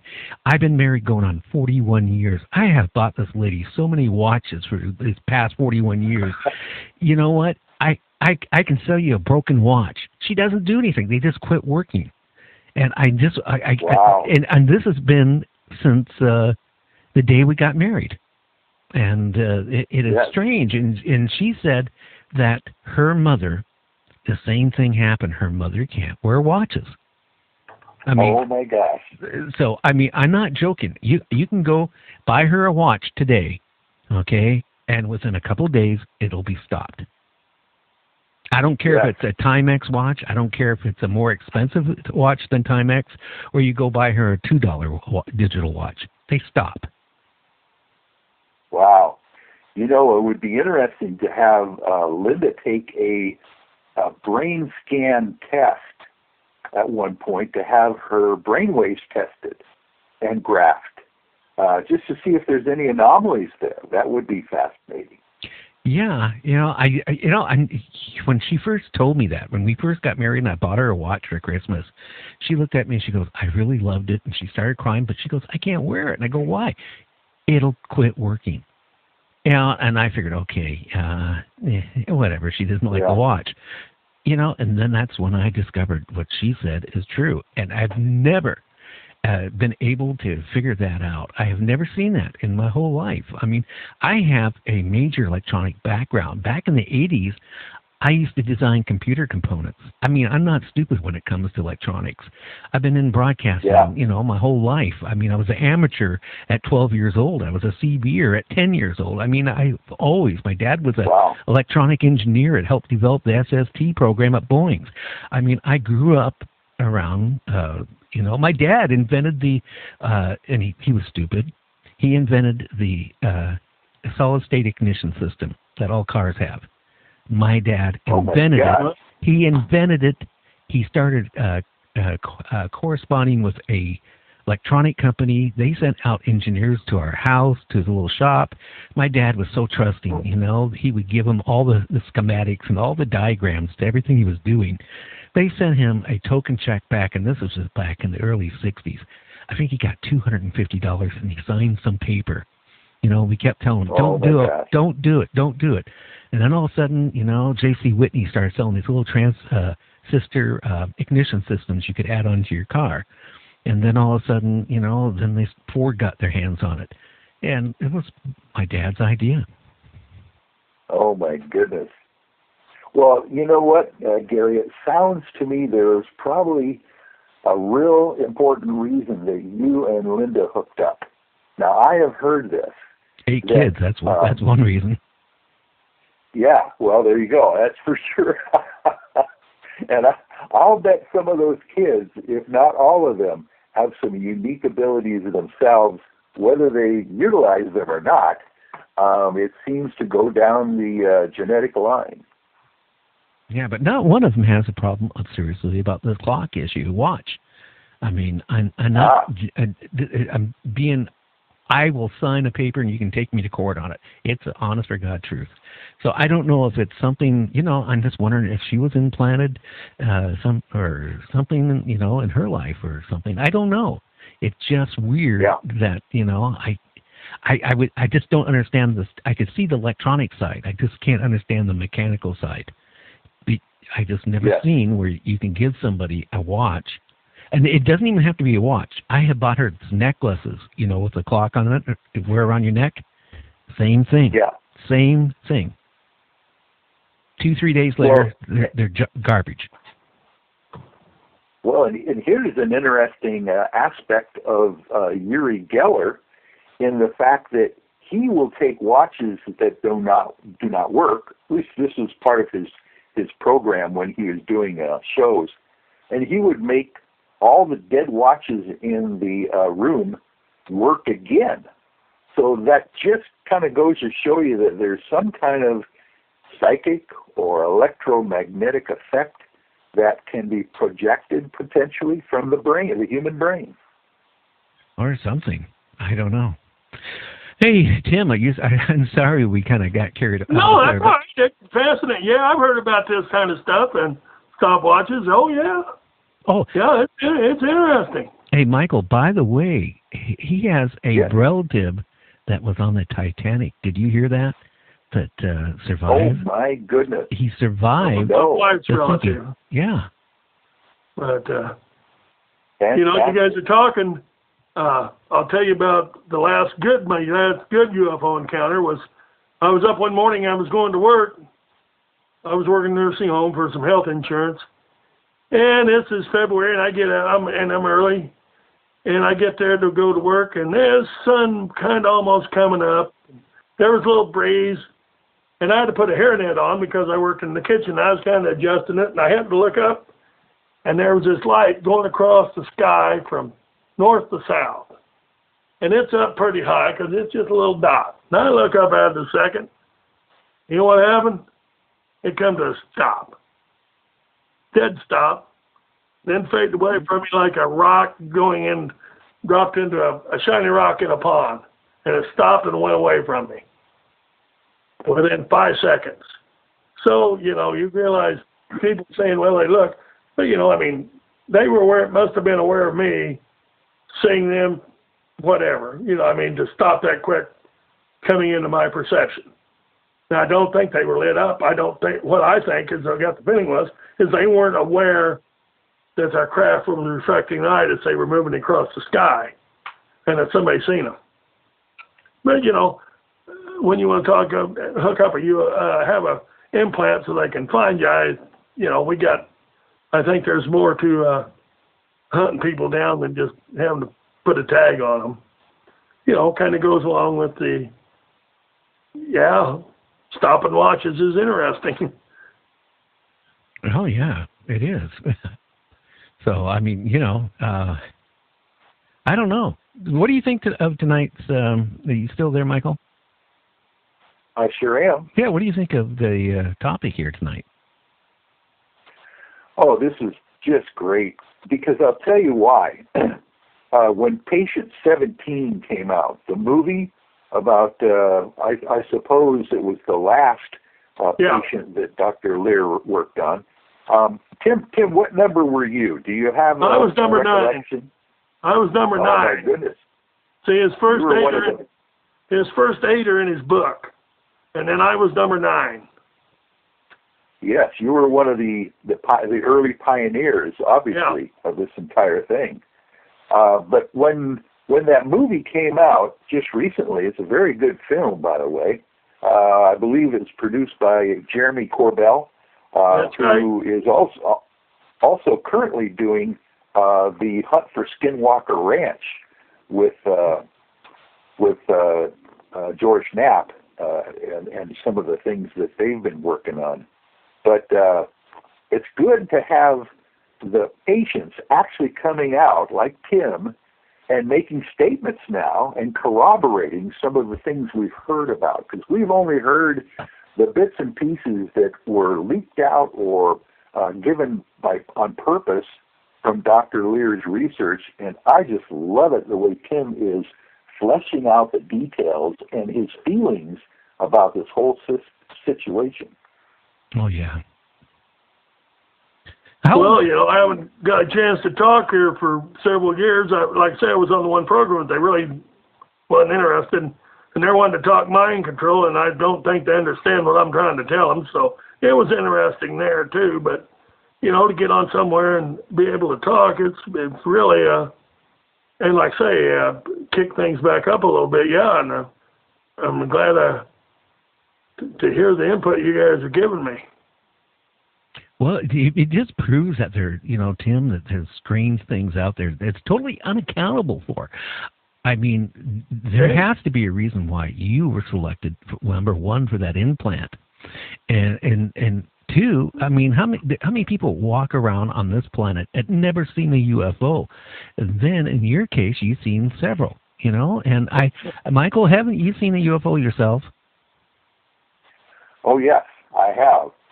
Matter of fact, I've taken some photographs that are very weird and unusual as well, with circumstances that seem to be missing time involved. So it's just one of those things that a few people out there, you're correct, have multiple experiences for some reason, and that's very unusual.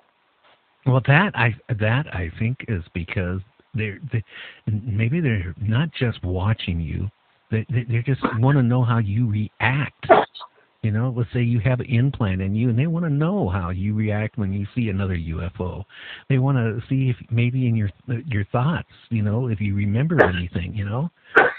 A majority of the people don't remember being abducted till they've gone for regression, and I still can't believe some of the stuff I've been told about regressions, because I debunked one on my show recently. A lady that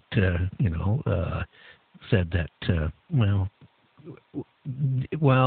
she slipped up and the years just couldn't match, and but it's just so scary when you think about things. When I think about and I had back in the 70s, right? I saw what I saw. me and my ex-wife, both, you know, in the car. I mean, you know, being all lit up like that, and then, you know, it disappeared. I go to myself, wow, this is really weird. But, you know, I kind of like, you know, kind of shoved it away for quite a few years.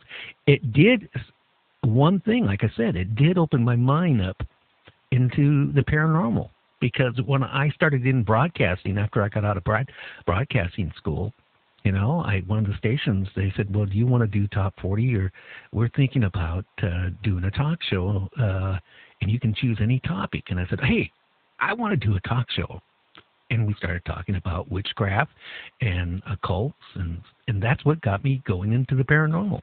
But, you know, maybe if I would have never seen that bright light, I would have never even thought about it.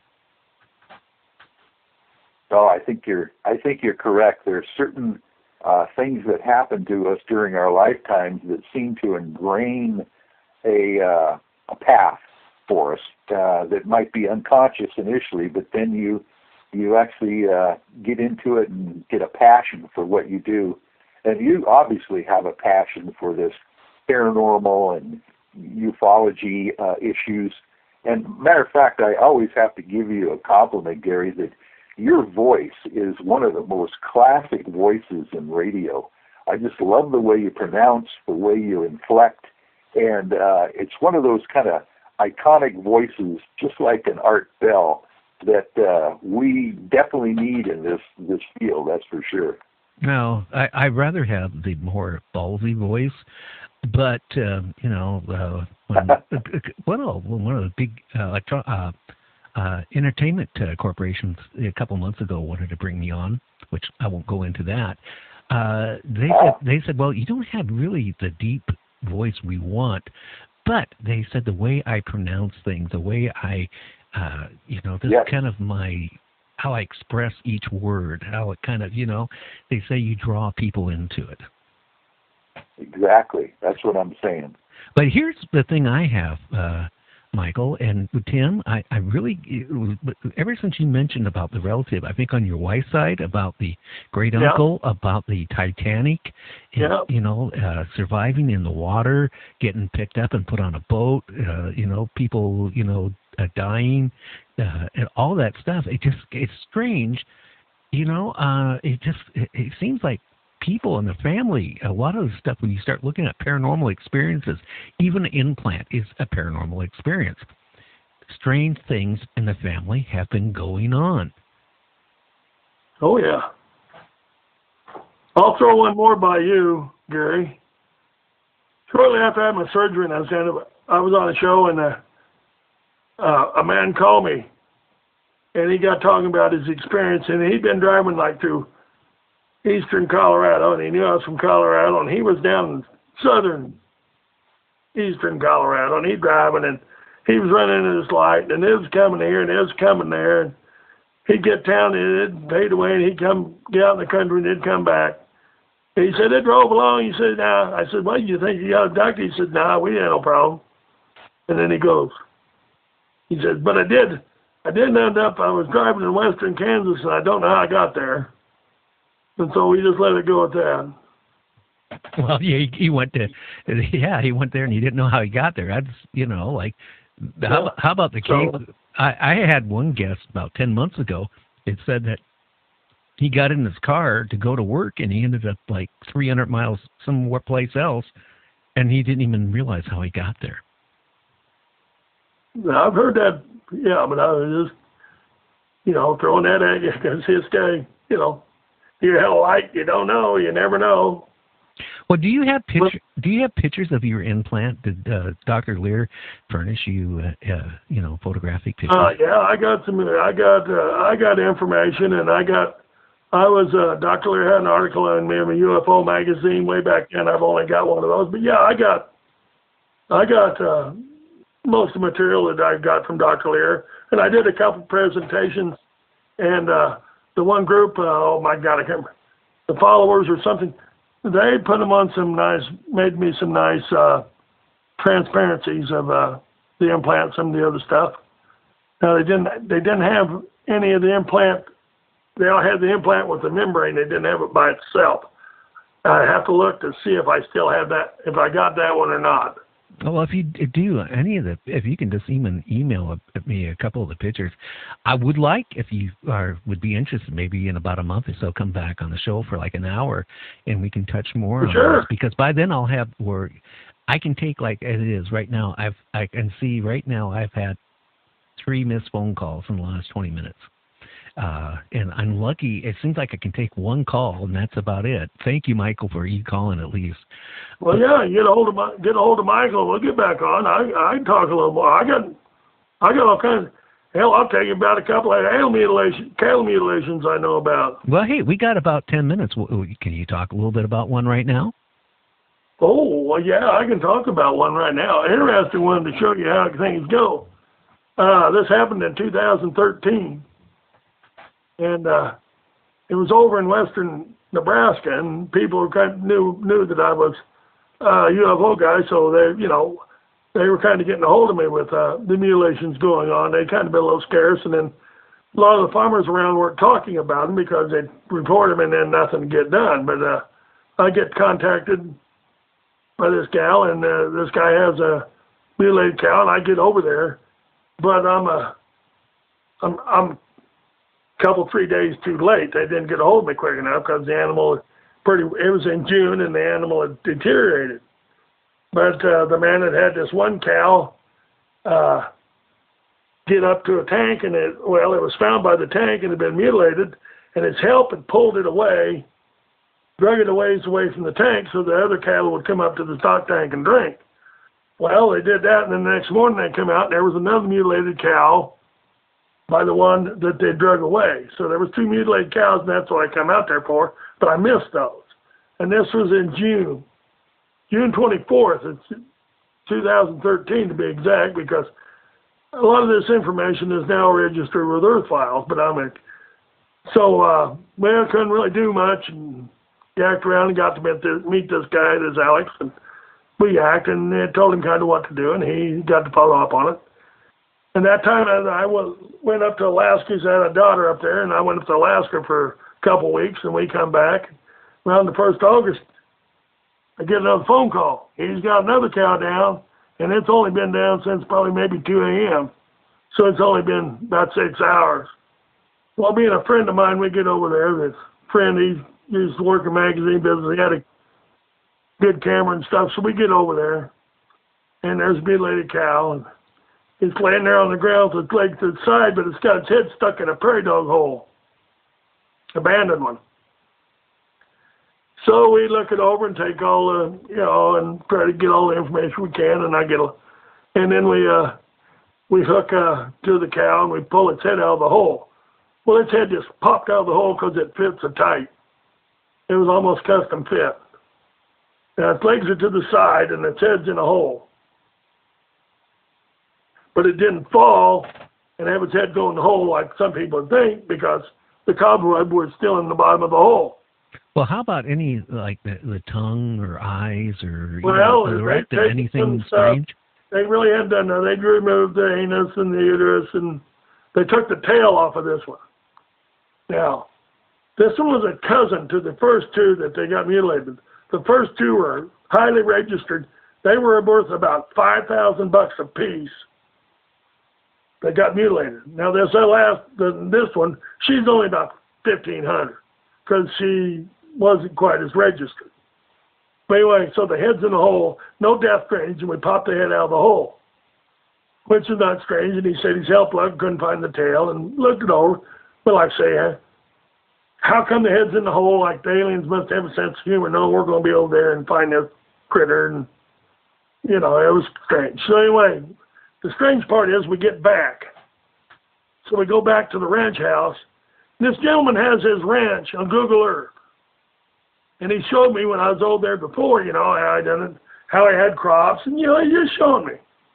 And it was quite interesting because the ranch has quite a bit of story. I could talk about it, but history, but I won't go there. But anyway, so we get back over, and me and him and my friend Matt, we're sitting there talking, and Matt says, well, where were these other cows mutilated at? See, because he wasn't over there. So we Google Earth over there to that spot and look to the Google Earth picture, and you know what's in the picture? Well, them 2 mutilated cows. Google Earth has put a picture of those 2 mutilated cows on Google Earth. Now, the interesting thing is everybody could look at that, but there's only 2 people on the face of the planet right there that could look at that Google Earth picture and know that those cows, when those cows have been mutilated, that was me and the ranch owner. Oh, wow. So we look around, why are they there? We find a date on it. June 24th, the day I was over there, this photo was taken. Now, part of the photo was taken from a satellite, and part of the photo was taken from an airplane, because they photoshopped the north and the west areas of the satellite photo with the photo they took from the airplane. Now this is on, Linda Moot and Hal has this on Earth Files, because we put it back into place. Now, then the interesting thing with that was, then I go to my senator, who's Cory Gardner, and Alex went to his senator over there in Nebraska. I can't remember that being. And so we made an inquiry as to, can we get the original photograph from Google Earth? He's a ranch owner. Could he have the original photograph? Never got nothing. Never even got a reply. But, people looked, and that all showed up that they'd messed with that photo and whatever and taken it that 24th. And then, like I say, 6 weeks later, another cow gets mutilated approximately 4 miles from that area. Now, this gets mutilated, they stick its head in a hole to mess with us a little bit. Quite an interesting deal. But like I say, the photo, and this is verified, it's on our files, the photo was doctored. So, here we have all kinds of, interesting scenario there, why it's, and like I say, here. Tim, what really, and Michael, I don't know if you're still there, but, people, some of these people will say that aliens are friendly and all this stuff. I talked to Nancy, who runs a UFO reporting center in North Carolina. She swears up and down, there is some species out there that probably are friendly, but then she talks about a species that is basically cannibals. They like eating humans. And I have brought this up before, and I got a lot of flack for saying this. But think about it, right? We go hunting, we go shoot deer, we eat goat, we eat bear, we eat, we go fishing, we eat all fish, anything that's below and dogs and cats, depending on what country you're in. I mean, we eat everything. In fact, we even eat each other yet, probably in some parts of, the Amazon. But the whole point is, I mean, if you have a species out there, that they might just be looking at us for other reasons than people maybe even think. They think, they're trying to maybe keep us from maybe destroying ourselves. Well, maybe they don't want to see us destroyed, but then you look out, man started, then you look at the Sphinx that is way older than now, that they realize it's way older than man, or at least that's what a couple of scientists say. You start wondering, were we brought here for the same reason that a friend of yours might have cattle? I mean, Michael, look at this. The amount of people have vanished in the national forest system is huge. The amount of people, go to work and never show up to work is huge. And the government kind of hushes it up.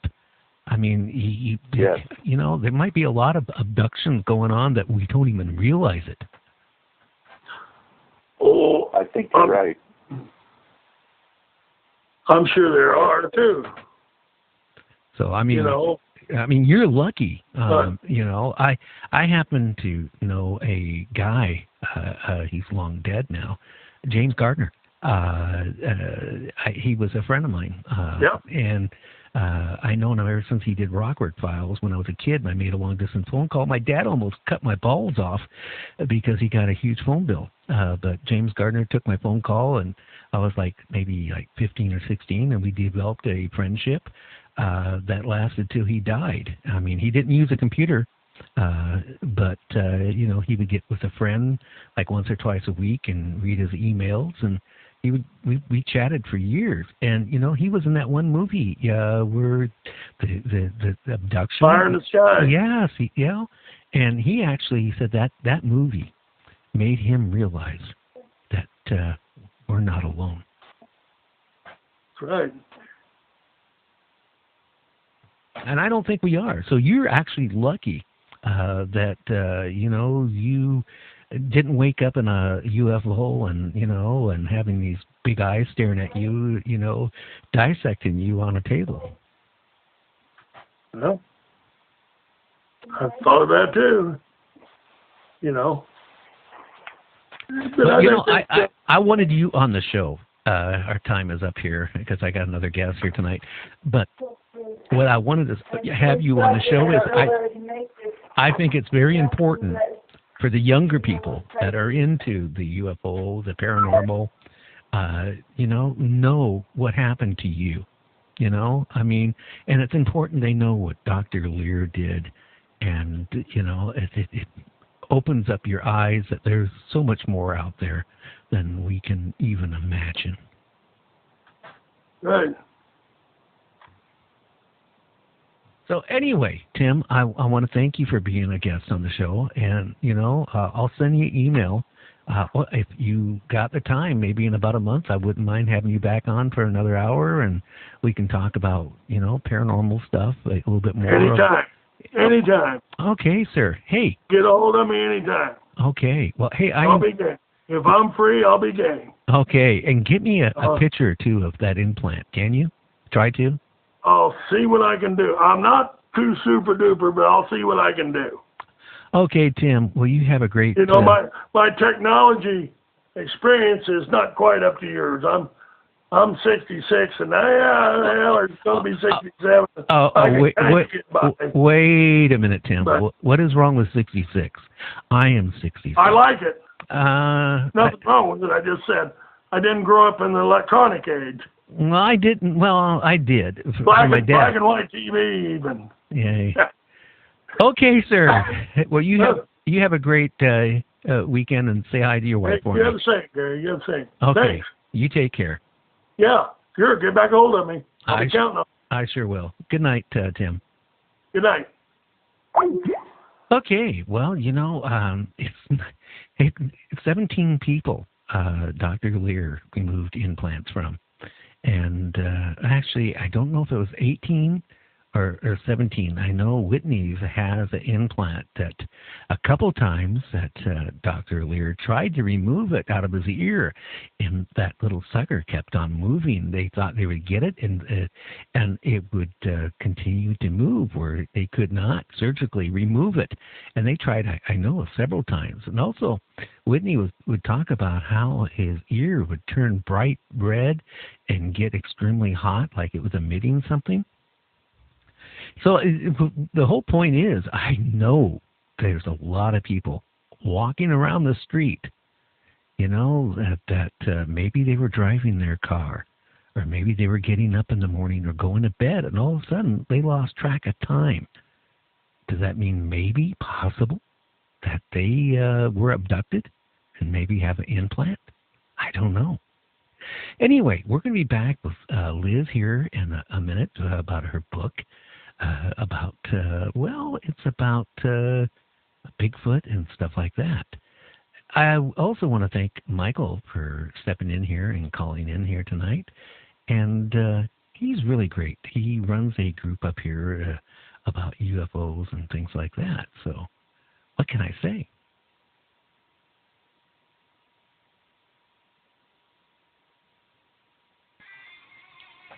Check out Night Dream's website at www.nightdreamstalkradio.com.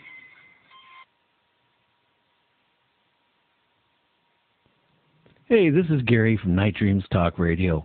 I want to welcome a new sponsor to our show, PhoenixShaving.com.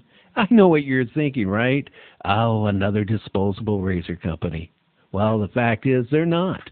You remember the razors that your father and his father shaved with? Did you ever notice they didn't have, the embarrassing razor burn or ingrowing hairs or the razor bumps after they shaved? Did you notice they were also relaxed after they were done shaving? Well, the problem is these big corporations want to sell you razor after razor after razor. Think about how much money you spend a year on razors. Or do you use electric razor? And then you're going to find out what razor burn is. So you need to check out Phoenix Shaving Starter Kits. They come complete with the soap, the brush, and a 2.5-month supply of blades. And the most important part of it, an all-metal razor built to last generations. So, hey, you can donate it to one of your sons when they turn 18. Check out PhoenixShaving.com and tell them that Gary from Night Dream said, hey, I want one. That's PhoenixShaving.com now. UFO IT.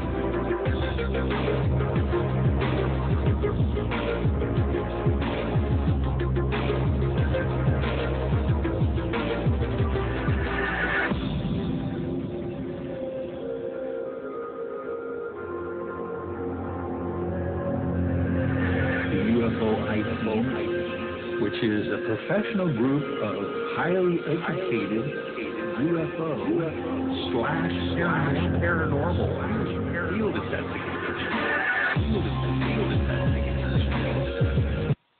You're listening to Night Dreams Radio with Gary Anderson. Hey, that is me. Let's make a phone call right now to Liz so we can talk about, well, her book. And I know she's waiting. So let's see if we can get her on the line. Boy, that was a good guess, wasn't it? Implants. Ooh, scary. Hello? Well, hi, Liz. You got Gary here at Night Dreams Talk Radio. How you doing, kid? I'm good. Well, I hope you had a great day. I did, thankfully. Okay, well, hopefully you're not sitting in your car last time with your cell phone and been waiting for me for the last hour to call you.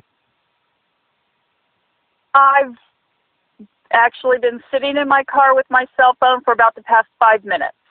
Okay, but you're still sitting in your car. I am. I get better signal. I live in an old farmhouse with a metal roof, so there's no signal that's getting in. Hey, now, metal roof. How about when you get heavy rain or hail and stuff like that? Is that loud inside, or do you have good insulation? I have pretty good insulation. You can definitely tell it's a metal roof, but it's not too bad. You know, I made a mistake. I bought a cabin for my property, and I let one of my sons live in it. And, you know, I was stupid. You know, for the same price, I could have got the same cabin with a regular roof. No, the guy said the metal roof will last longer. Big mistake. Every time there's a lightning storm, or we get a lot of hail here off and on in the wintertime, or heavy rains, I mean, you're inside of it, and it's like a big echo chamber. Yeah, my house isn't too bad. You know, it's a standard roof underneath, and we did replace the shingles with metal when it was time. But, you know, I personally like it. I don't have a problem with it except the cell phone service. That's a problem. Yeah. Well, you know, I don't know. Depending on your carrier. I mean, you know, it's really funny where I live. I mean, one day I'll have a great signal. The next day I can't even get onto Facebook on my cell phone, you know, and I don't know. Hey, why don't you tell everybody your name, Liz, what you do, about this great book you wrote, 51, and your idea about other sequels to it, and what is the book all about? Okay. My name is Liz Reeder. I am actually a retired police officer and EMT, and had this crazy idea to write a book to help me deal with a few issues I was having a couple years ago, and came up with the idea for this book and the series. Let's see. I'm always worried about giving away spoilers, so bear with me with the description. Okay. This past weekend, somebody asked me, what is the book like? What's it about? And I'm like, yeah, I hate that question. I'm always worried about giving away spoilers. And the guy looked at me and he said, don't worry, I watched Tom Holland interviews. Nothing you say is going to be more of a spoiler. Well, I will say this, Liz. I had a guest on several months ago about vampires, real life vampires. And no, I take it back. Yeah, vampires. And he wrote a book on it. And I tell you, he wanted to be on the show so bad. So I get him on the show, right? And then I start talking about, and he wrote also a book about, like the Walking Dead type of scenario too.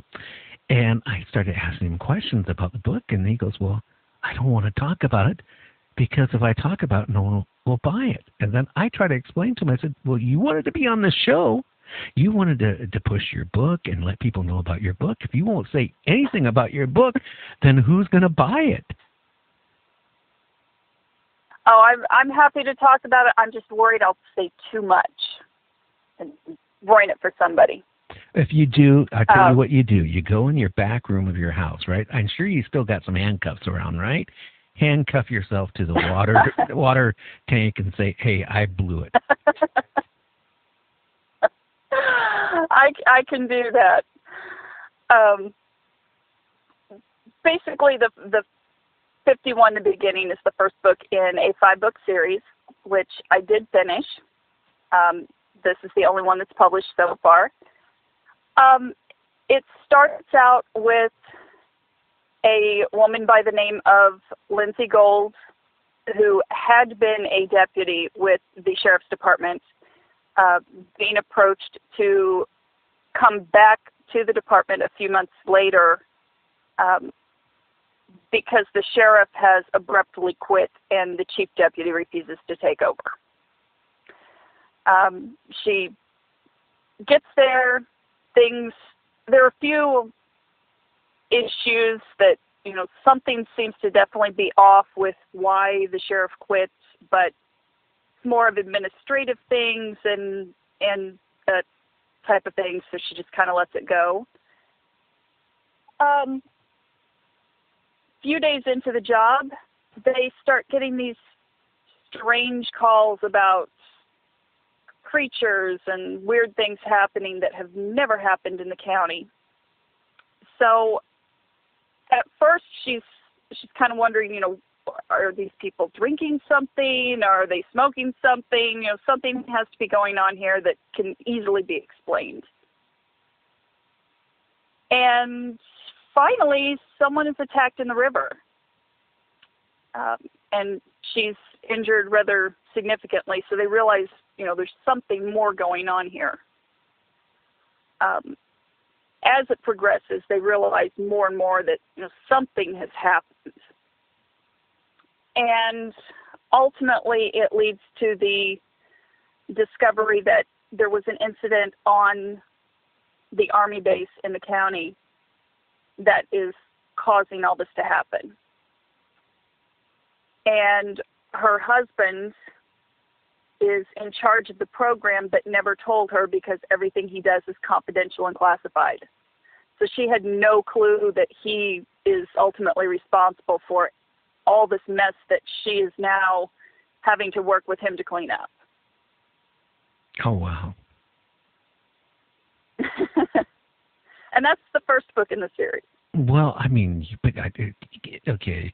Now, you're talking about creatures. Like, are we talking like Bigfoot type of creatures and monsters and things that'll grab you like when you're in bed and, like drag you out of bed at night?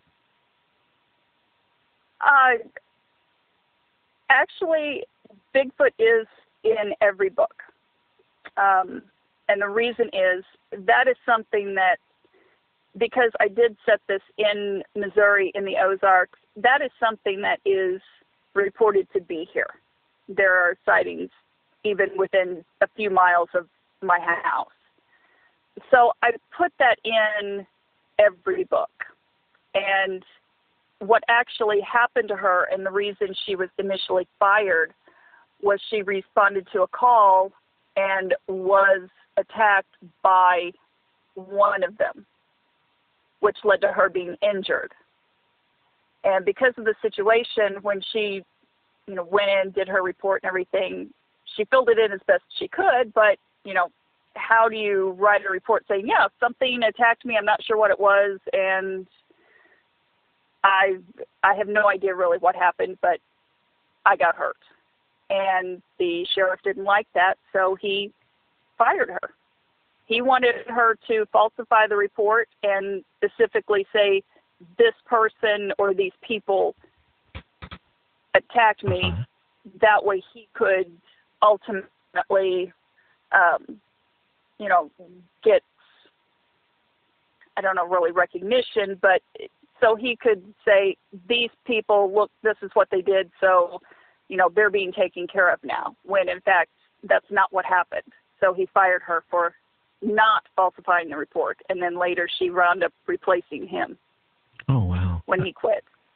Well, let's face it, how many law enforcement agencies out there, do give reports, when you think about it, about, strange things, Bigfoot or other things, right? And they don't want to be involved in it because they don't want to spend their budget on it. Because a lot of small sheriff's departments or police departments don't have a huge budget. They have, so they, and the other hand is they just don't want to be involved in it. So they kind of like brush it under the table and hope it goes away.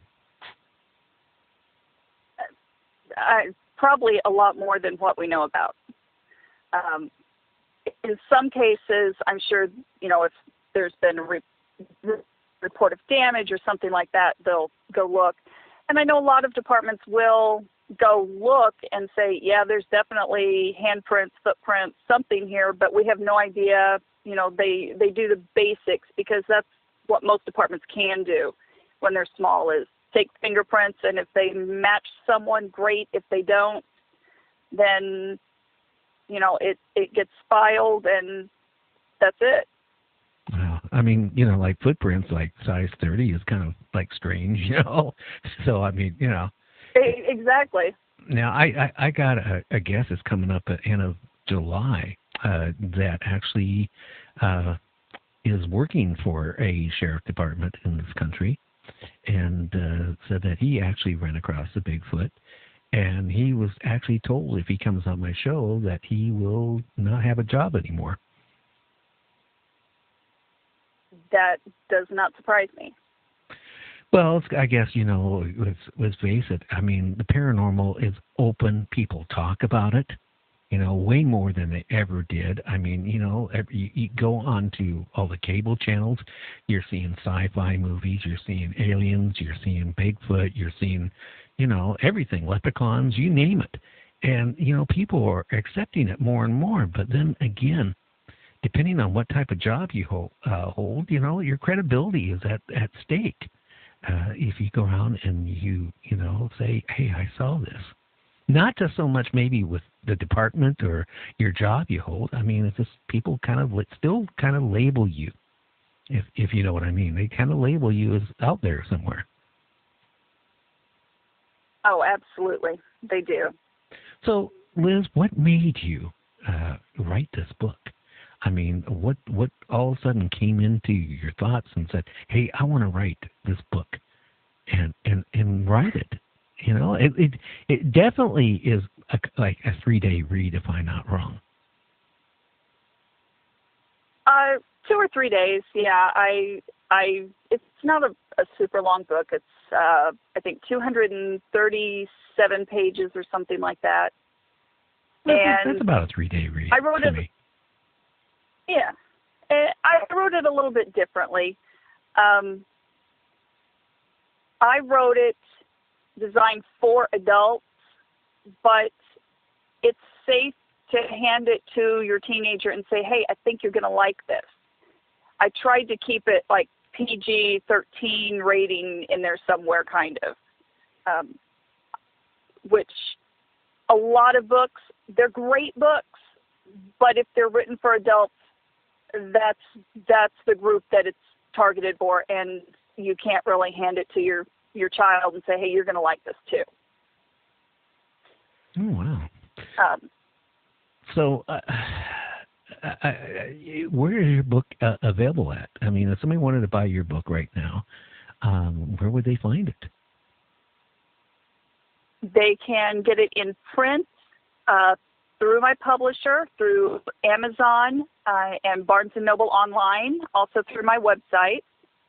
And for ebook, they can get it through Amazon, Barnes & Noble, BookBub, Kobo, Google, iTunes, and really anywhere where you normally download your ebooks.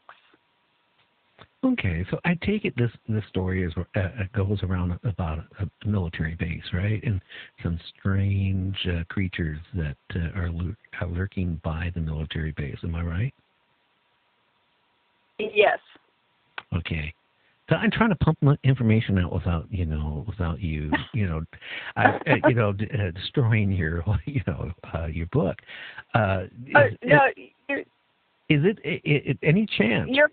Is it something like some of the experiments, maybe from the military bases? Maybe it's causing these creatures to be around that area?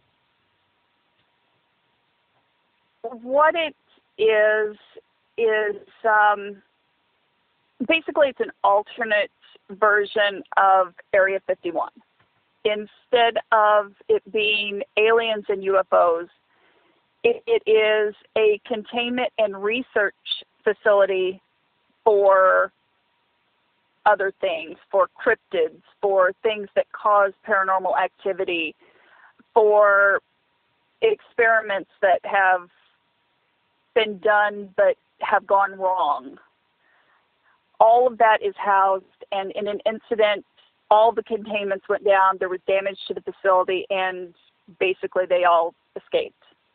So in the book, you got all these like Bigfoot and all these other creatures that are not too friendly towards other creatures or mankind running around, and I got a funny feeling they're trying to get them back or whatever. I mean, that'd be a good read. Actually, I would probably, I hate to say it, if anybody, I do have a producer who actually makes movies, horror movies, is a fan of my show, and hopefully he's listening. I know he'll listen, at a later date because he listens to all my shows. So if he can't hear it now, he's going to hear a replay. And he's really into making horror movies, and he's just got done. I was talking to him about a month ago on the phone that he just got done making a major horror movie. It's going to come out next year. So, I mean, hey, opposite of, Area 51 where they're trying to, engineer UFOs and aliens and stuff like this. What you're saying your book is about where they have these different monster creatures. I don't know if they were experimenting with them and creating them or whatever. So they're out running around the neighborhood of the military base and out in the woods and in the streets and all that stuff. Does it get really, really scary? There are some scenes in each book that get really intense, that it could be very scary. But I make sure that in there is humor along with it. Throughout the series, there is one deputy who he's great at his job. He has amazing training, but when it comes to these things, he just does not have common sense.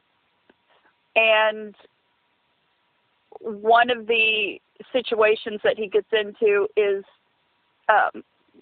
first, some of these creatures are basically harmless. They're more of a nuisance, so we're removed from wherever they were. And one of those that was a nuisance was basically a giant slug, which he comes across in the middle of the road while he's out patrolling. And this deputy thinks, hey, I'm just going to poke it with a stick. Let's see what happens. Ooh. And it just does not go well. Exactly. It just does not go well for him with that. He is basically covered with slime, mucus, whatever, falls down, gets back up, falls down again. All of this is caught on the dash camera.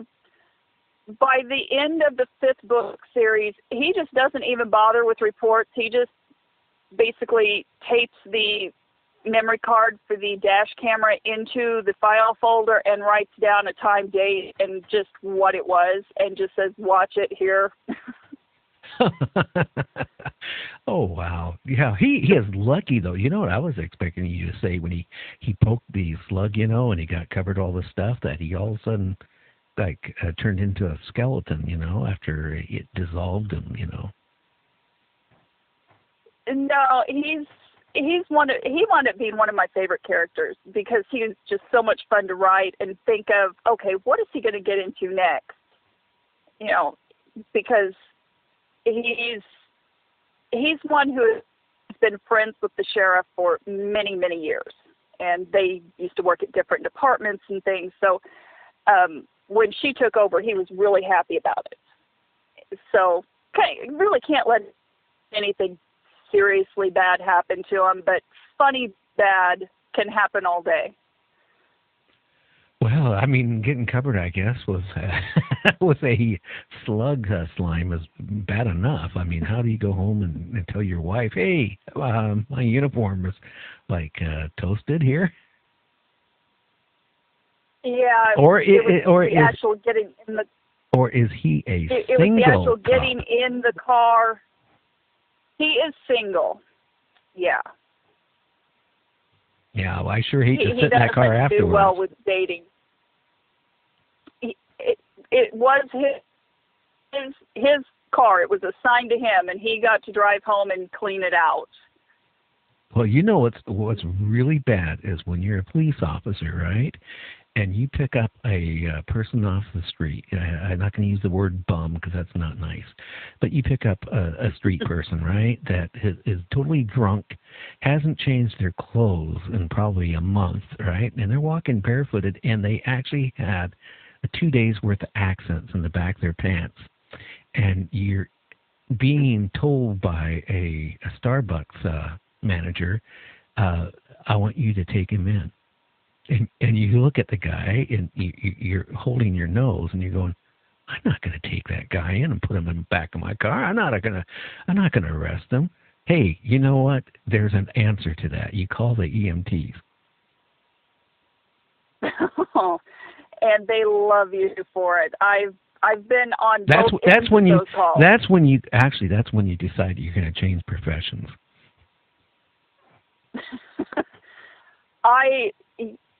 And the crazy one was I did change. I went from EMT to police, and that was one of those. What was I thinking?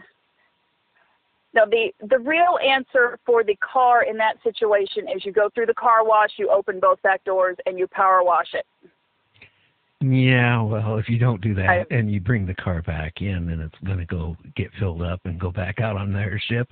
No, that doesn't work. But anyway, I don't want to get into my experiences when I was in my early 20s. That's long gone history, but I learned my lesson really fast. But wow, what made you decide to write these series of books? I mean, here at your age and some of the things you told me, you should have been writing romance books. But what made you go into the paranormal? Yeah, I've never been big on romance. I have never watched many of the romantic comedies out there that people say, oh, this is such a great movie, and I just look at them like, no, I just can't.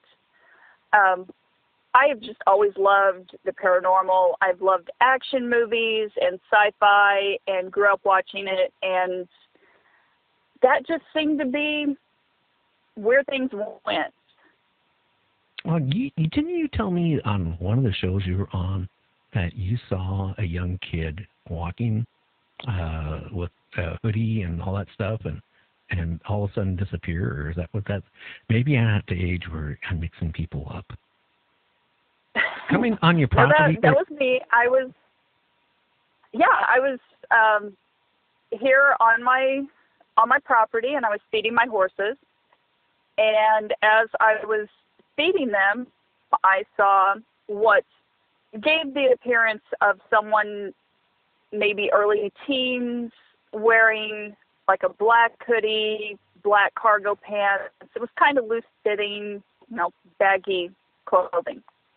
And the space where I saw him, it would have been it was just as he was walking in this open space between where my house and my well house sit.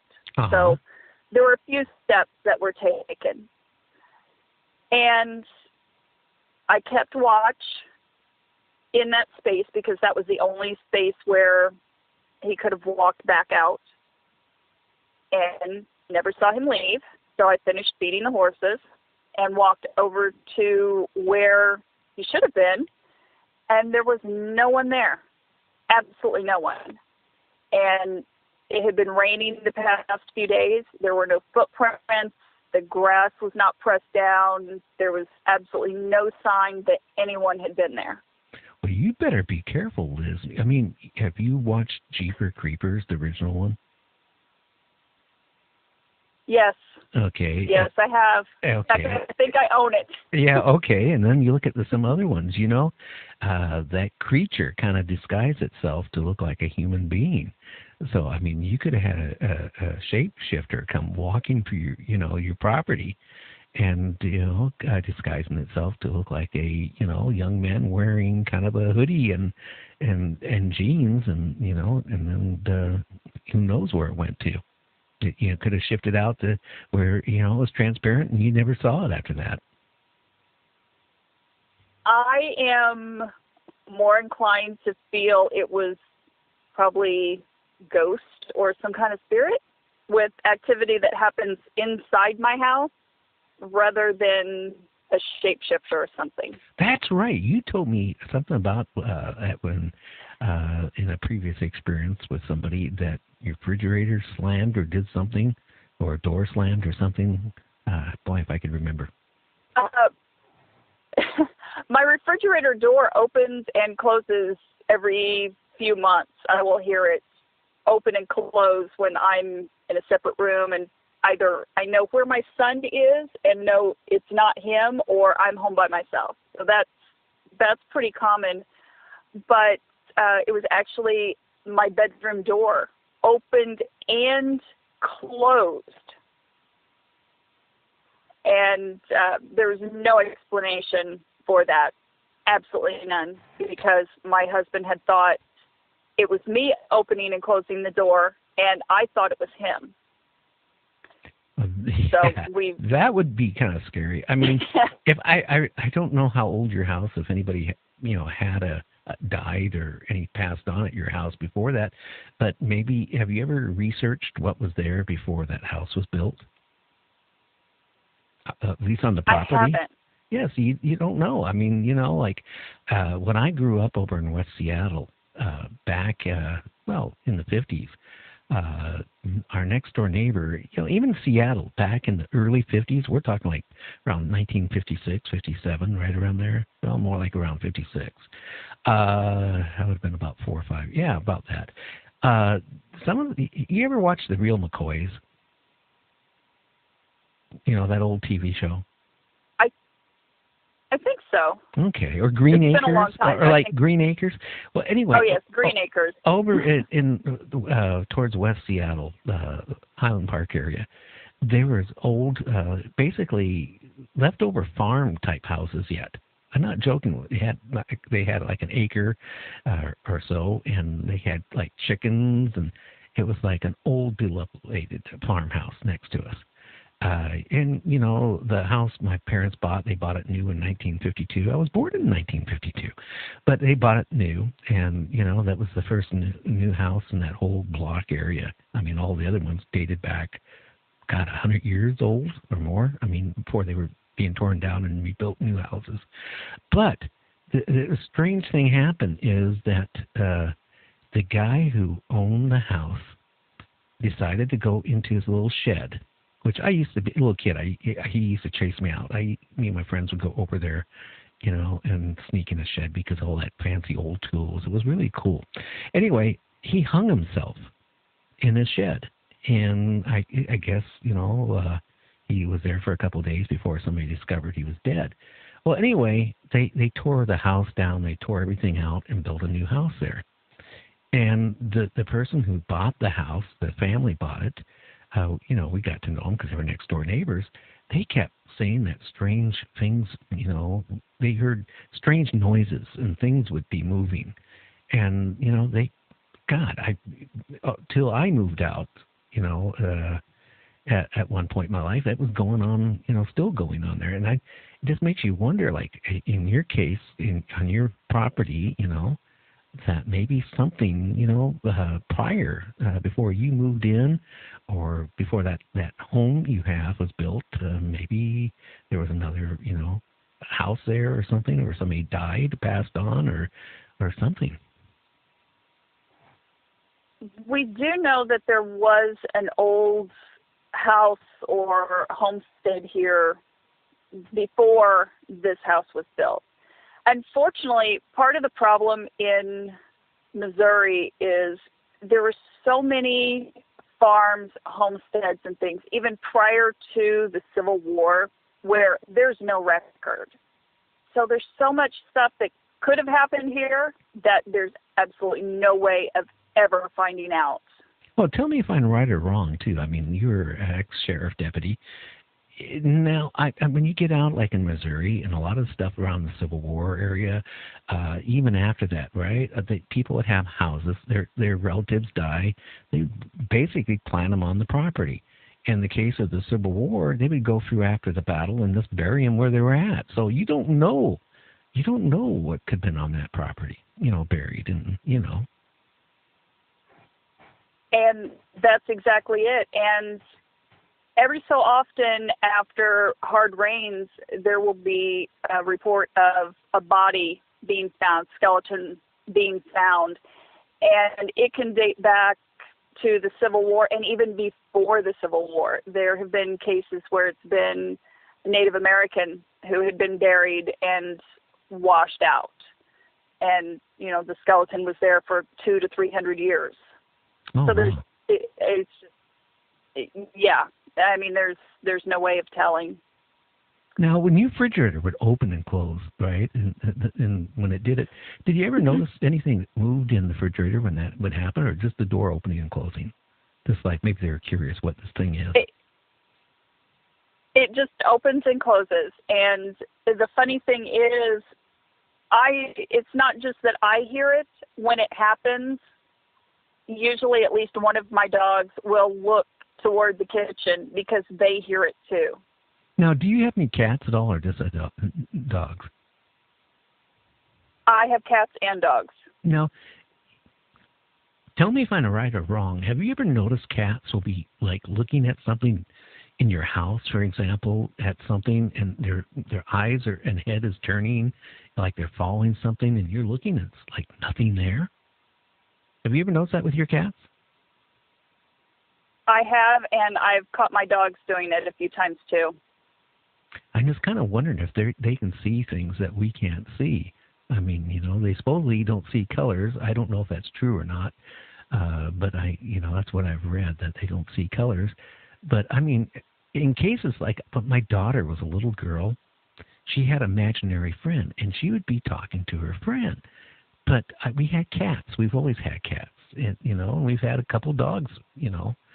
But the cats would always be like in the room, right? And they would be looking not at my daughter as my daughter was talking to her imaginary friend. They'd be looking, and I'm saying we had 3 cats, and they would be out there, and they'd all be looking at the same direction. So like, and it was funny. Like one of the cats would turn its head, and the other cats would turn their head, like they were following something moving, in the living room. I've seen not my cats in the house do that with, all looking at something that we don't see, but growing up, I have seen cats do that. Yeah. Well, I just was curious because if you have something going on, like with your bedroom door opening and closing, or the refrigerator opening and closing, I'm just wondering if you ever, when you notice that, if your animals are detecting anything. I haven't noticed with the cats. They never seem to be in the room when it happens, or at least not where I can see them. But my dogs definitely recognize, hey, I know that sound, and look toward it. I don't know.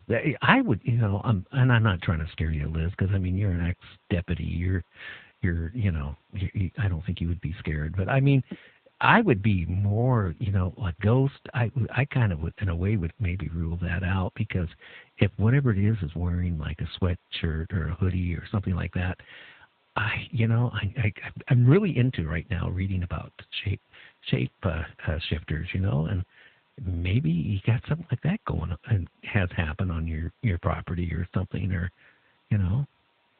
could be.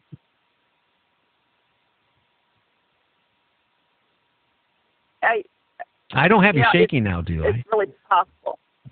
Hopefully I don't have you shaking. No. You're in the car, what would you do right now if you're in the car, right? And if you're sitting there talking to me and all of a sudden a skeleton's head pops up on the passenger side of your window of the passenger door, you'd freak out.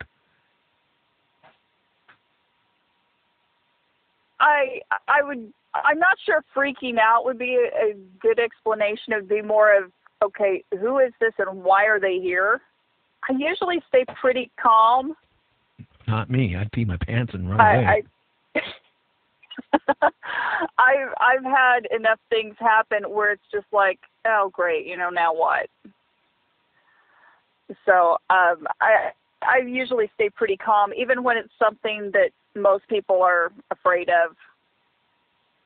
Now, in your county, too, again, I'm going by memory now, I am getting senile. At least one of my kids said, hey, Dad, you're senile. Because I can't find my car keys once in a while, okay? What is wrong with putting your car keys in the freezer once in a while? Hey, it's no big deal.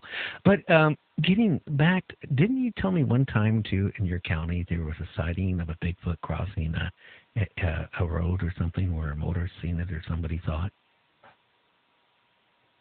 Multiple people saw it. It was actually crossing just north of the county seat, just outside the city limits. And it was crossing what's relatively major road. And it kind of got stuck on the center line because of traffic going both ways. And it did finally lunge across and go up the embankment and on out. Boy, and off the road. I bet the sheriff's department got a lot of But we've calls also on that. had the city police actually were the ones who kept getting the phone calls about it, and they did get multiple calls. Well, has there been much activity of Bigfoot in your area at all? There's been a lot, including on the Army base. I live between Fort Leonard Wood Army Base and Lake of the Ozarks. Oh, wow. So, yeah. So I'm surrounded by National Forest and Ozark Mountains, and we've actually had multiple reports on the base of Bigfoot. Well, in your forest system, too, if I remember right, too, they had a lot of people have gone missing, just totally, unaccountable for.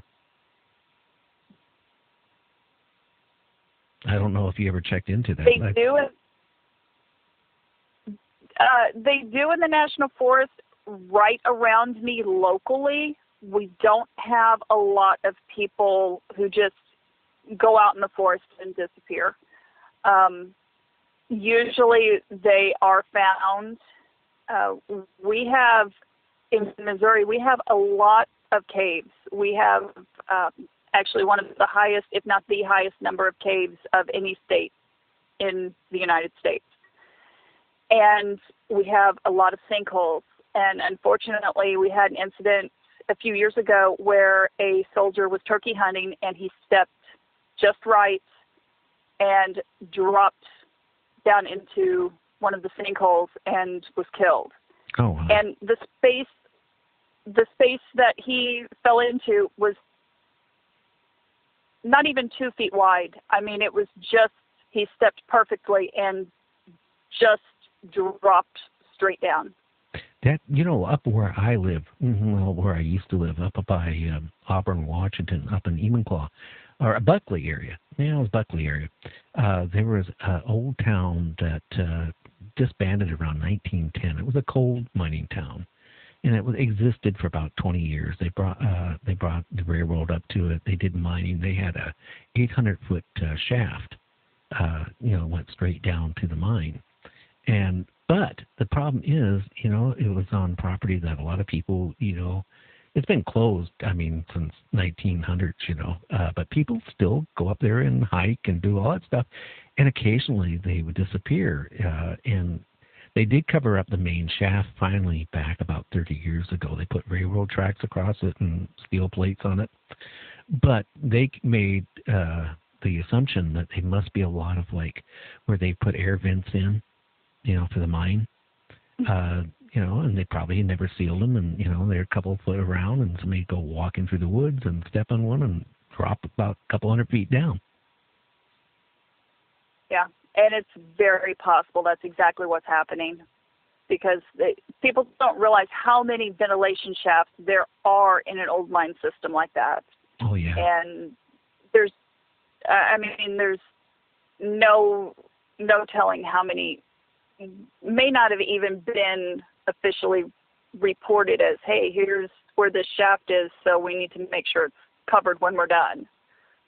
No, actually, the company, it was mining the coal. It was a coal mine when they went to, belly up around 1900s because, I'm sure they didn't, It's kind of eerie when you go up there because there's still part of the old cemetery. It was there, and, of course, the vandals got a hold of that and, stole as many markers as they could out of it.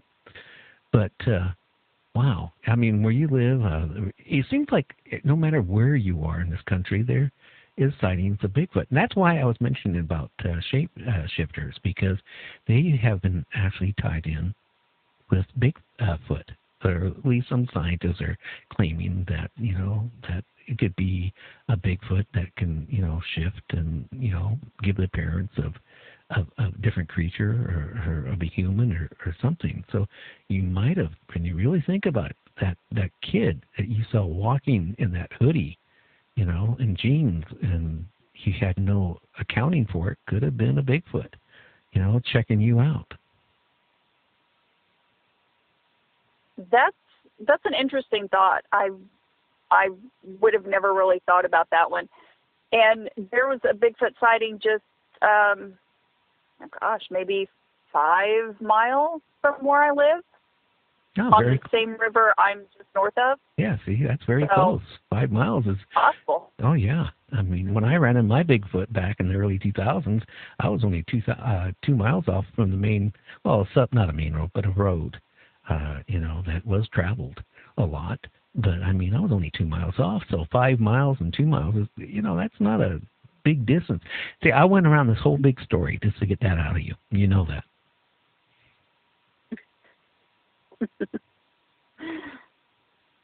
So people out there, what you need to do is go on Amazon. If you're looking for a good read, and you're tired of watching, Sci-Fi Channel or watching reruns of I Love Lucy, no matter how funny that is, if you're looking for a good read, 51 is the read you need to get your hands on. Maybe, don't be piggy about it. Take 2 weekends to read it. But, it's kind of unique because, of these creatures and Bigfoot and all these, even the, big giant slug. I mean, it's a little bit different, and I think it'd be kind of an exciting read. Now, you don't know what to say, do you? I hope it is. I hope it is. In the series of the 5 books, there's somewhere around 35 creatures and different events total. Oh, wow. So there's a lot of different things, and hopefully, I've got my fingers crossed, hopefully soon I will be able to get the second book out, which has some really great chapters in it. I had fun writing them. Well, I am going to order one back this weekend because you have my curiosity up. You really do. See, I got more from you this time than I did last time you were on the show. With, all these different, you never mentioned about the big giant slug before and the guy poking it and getting covered with slime. Oh, come on, kid. That's actually in a later book. It's not in this book. Okay, then they need to buy this book, so then you can get the other books published. Okay, come on, guys. Yes, absolutely. So I can tell you, there's a very important lesson in book 2. Don't get in a food fight with poltergeist. You will lose. Oh, wow. Yeah. And do you lose big time or just kind of like in a mess type of situation? In an epic way. Oh, wow. No one was injured, but the kitchen may never be the same. Oh, wow. Well, anyway, hey, I got to wind up my show here because I went a little bit long on my first show. I don't know if you listened to it, but it was kind of really interesting about implants and stuff like that. And he was number 9 of Roger Lear's, removing of the alien implants. So it just really got enhanced and intense on that show. So I apologize for stealing some of your time. Oh, that's no problem. I will be downloading it probably here in the next few minutes so I can listen to it tomorrow.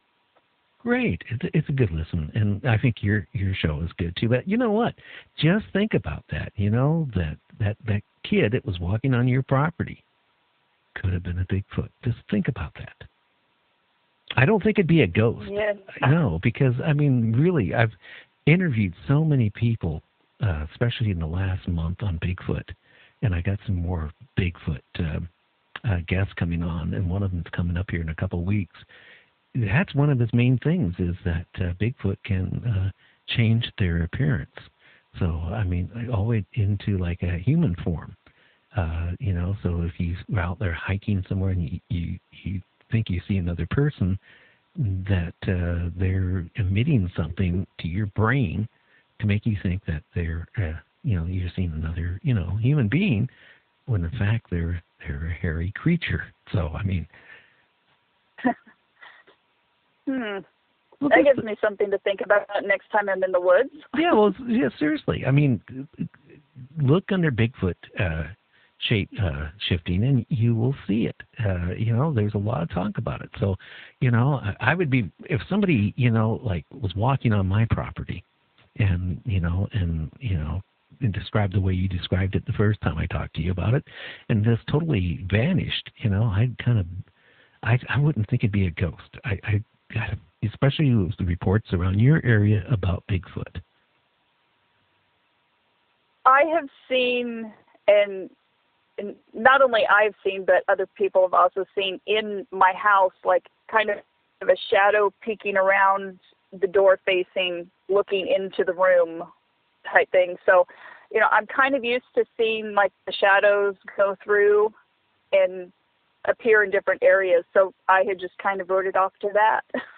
Okay, well, as long as you don't have rocks thrown against the side of your house, you're pretty much safe. Yeah, no rocks being thrown. Okay. Unless I'm the one throwing them at something, then we're good. Okay, or your son. Okay, why don't you again tell, because before I let you go, tell everybody again, where they can find your books at. If you have a website, go ahead and plug your website. Okay. You can find the books in print on Amazon, Barnes & Noble online, through my publisher, through my website, which is lizreaderbooks.com.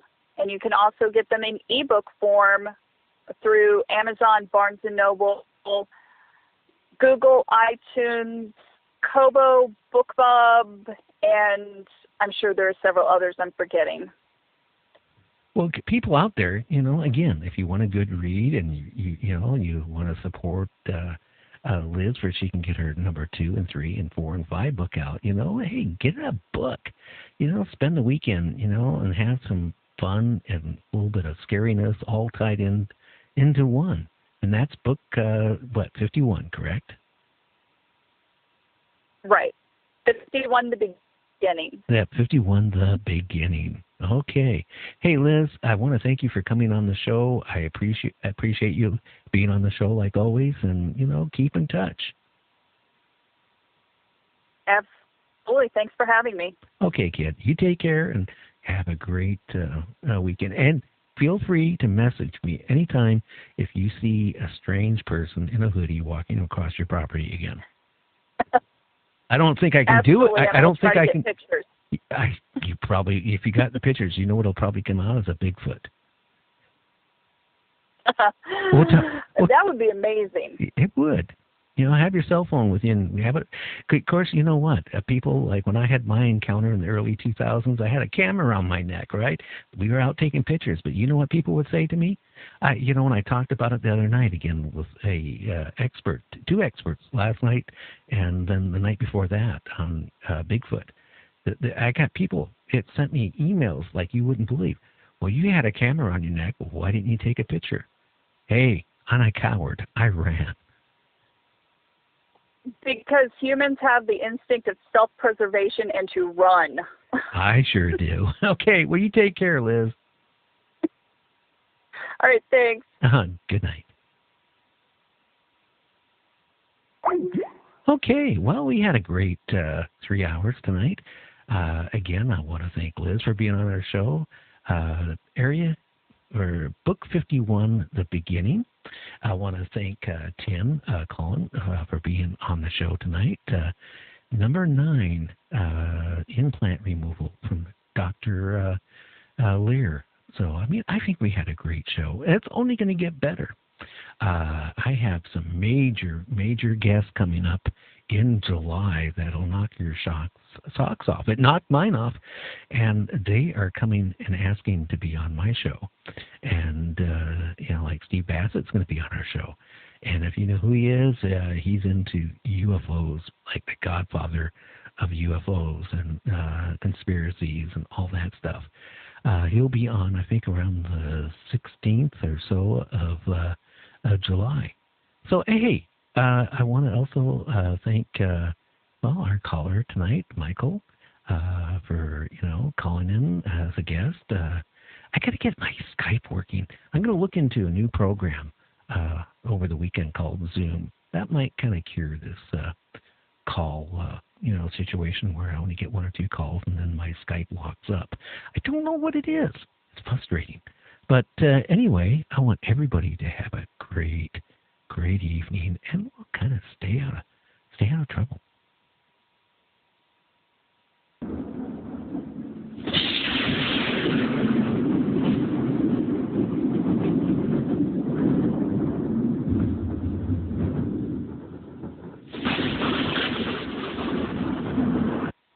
You're listening to Night Dreams Radio with Gary Anderson.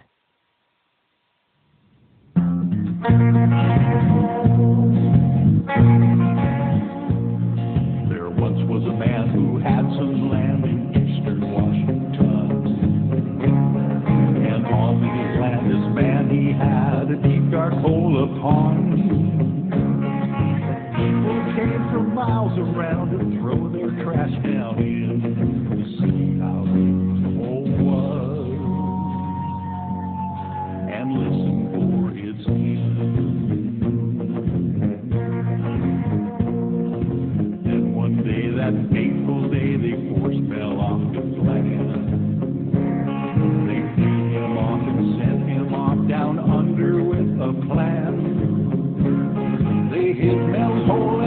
covered it up so ne'er it could be found, so no one would ever know what's deep down in Bell's ground. It's the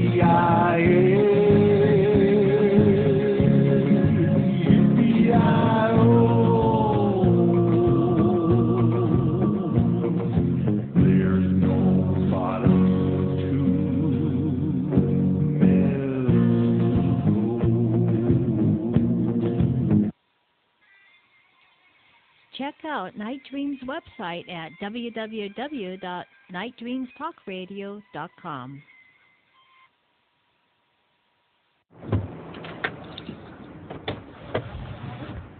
Just told my husband I was running in for a few things at the anniversary sale going on now at Jewel Osco.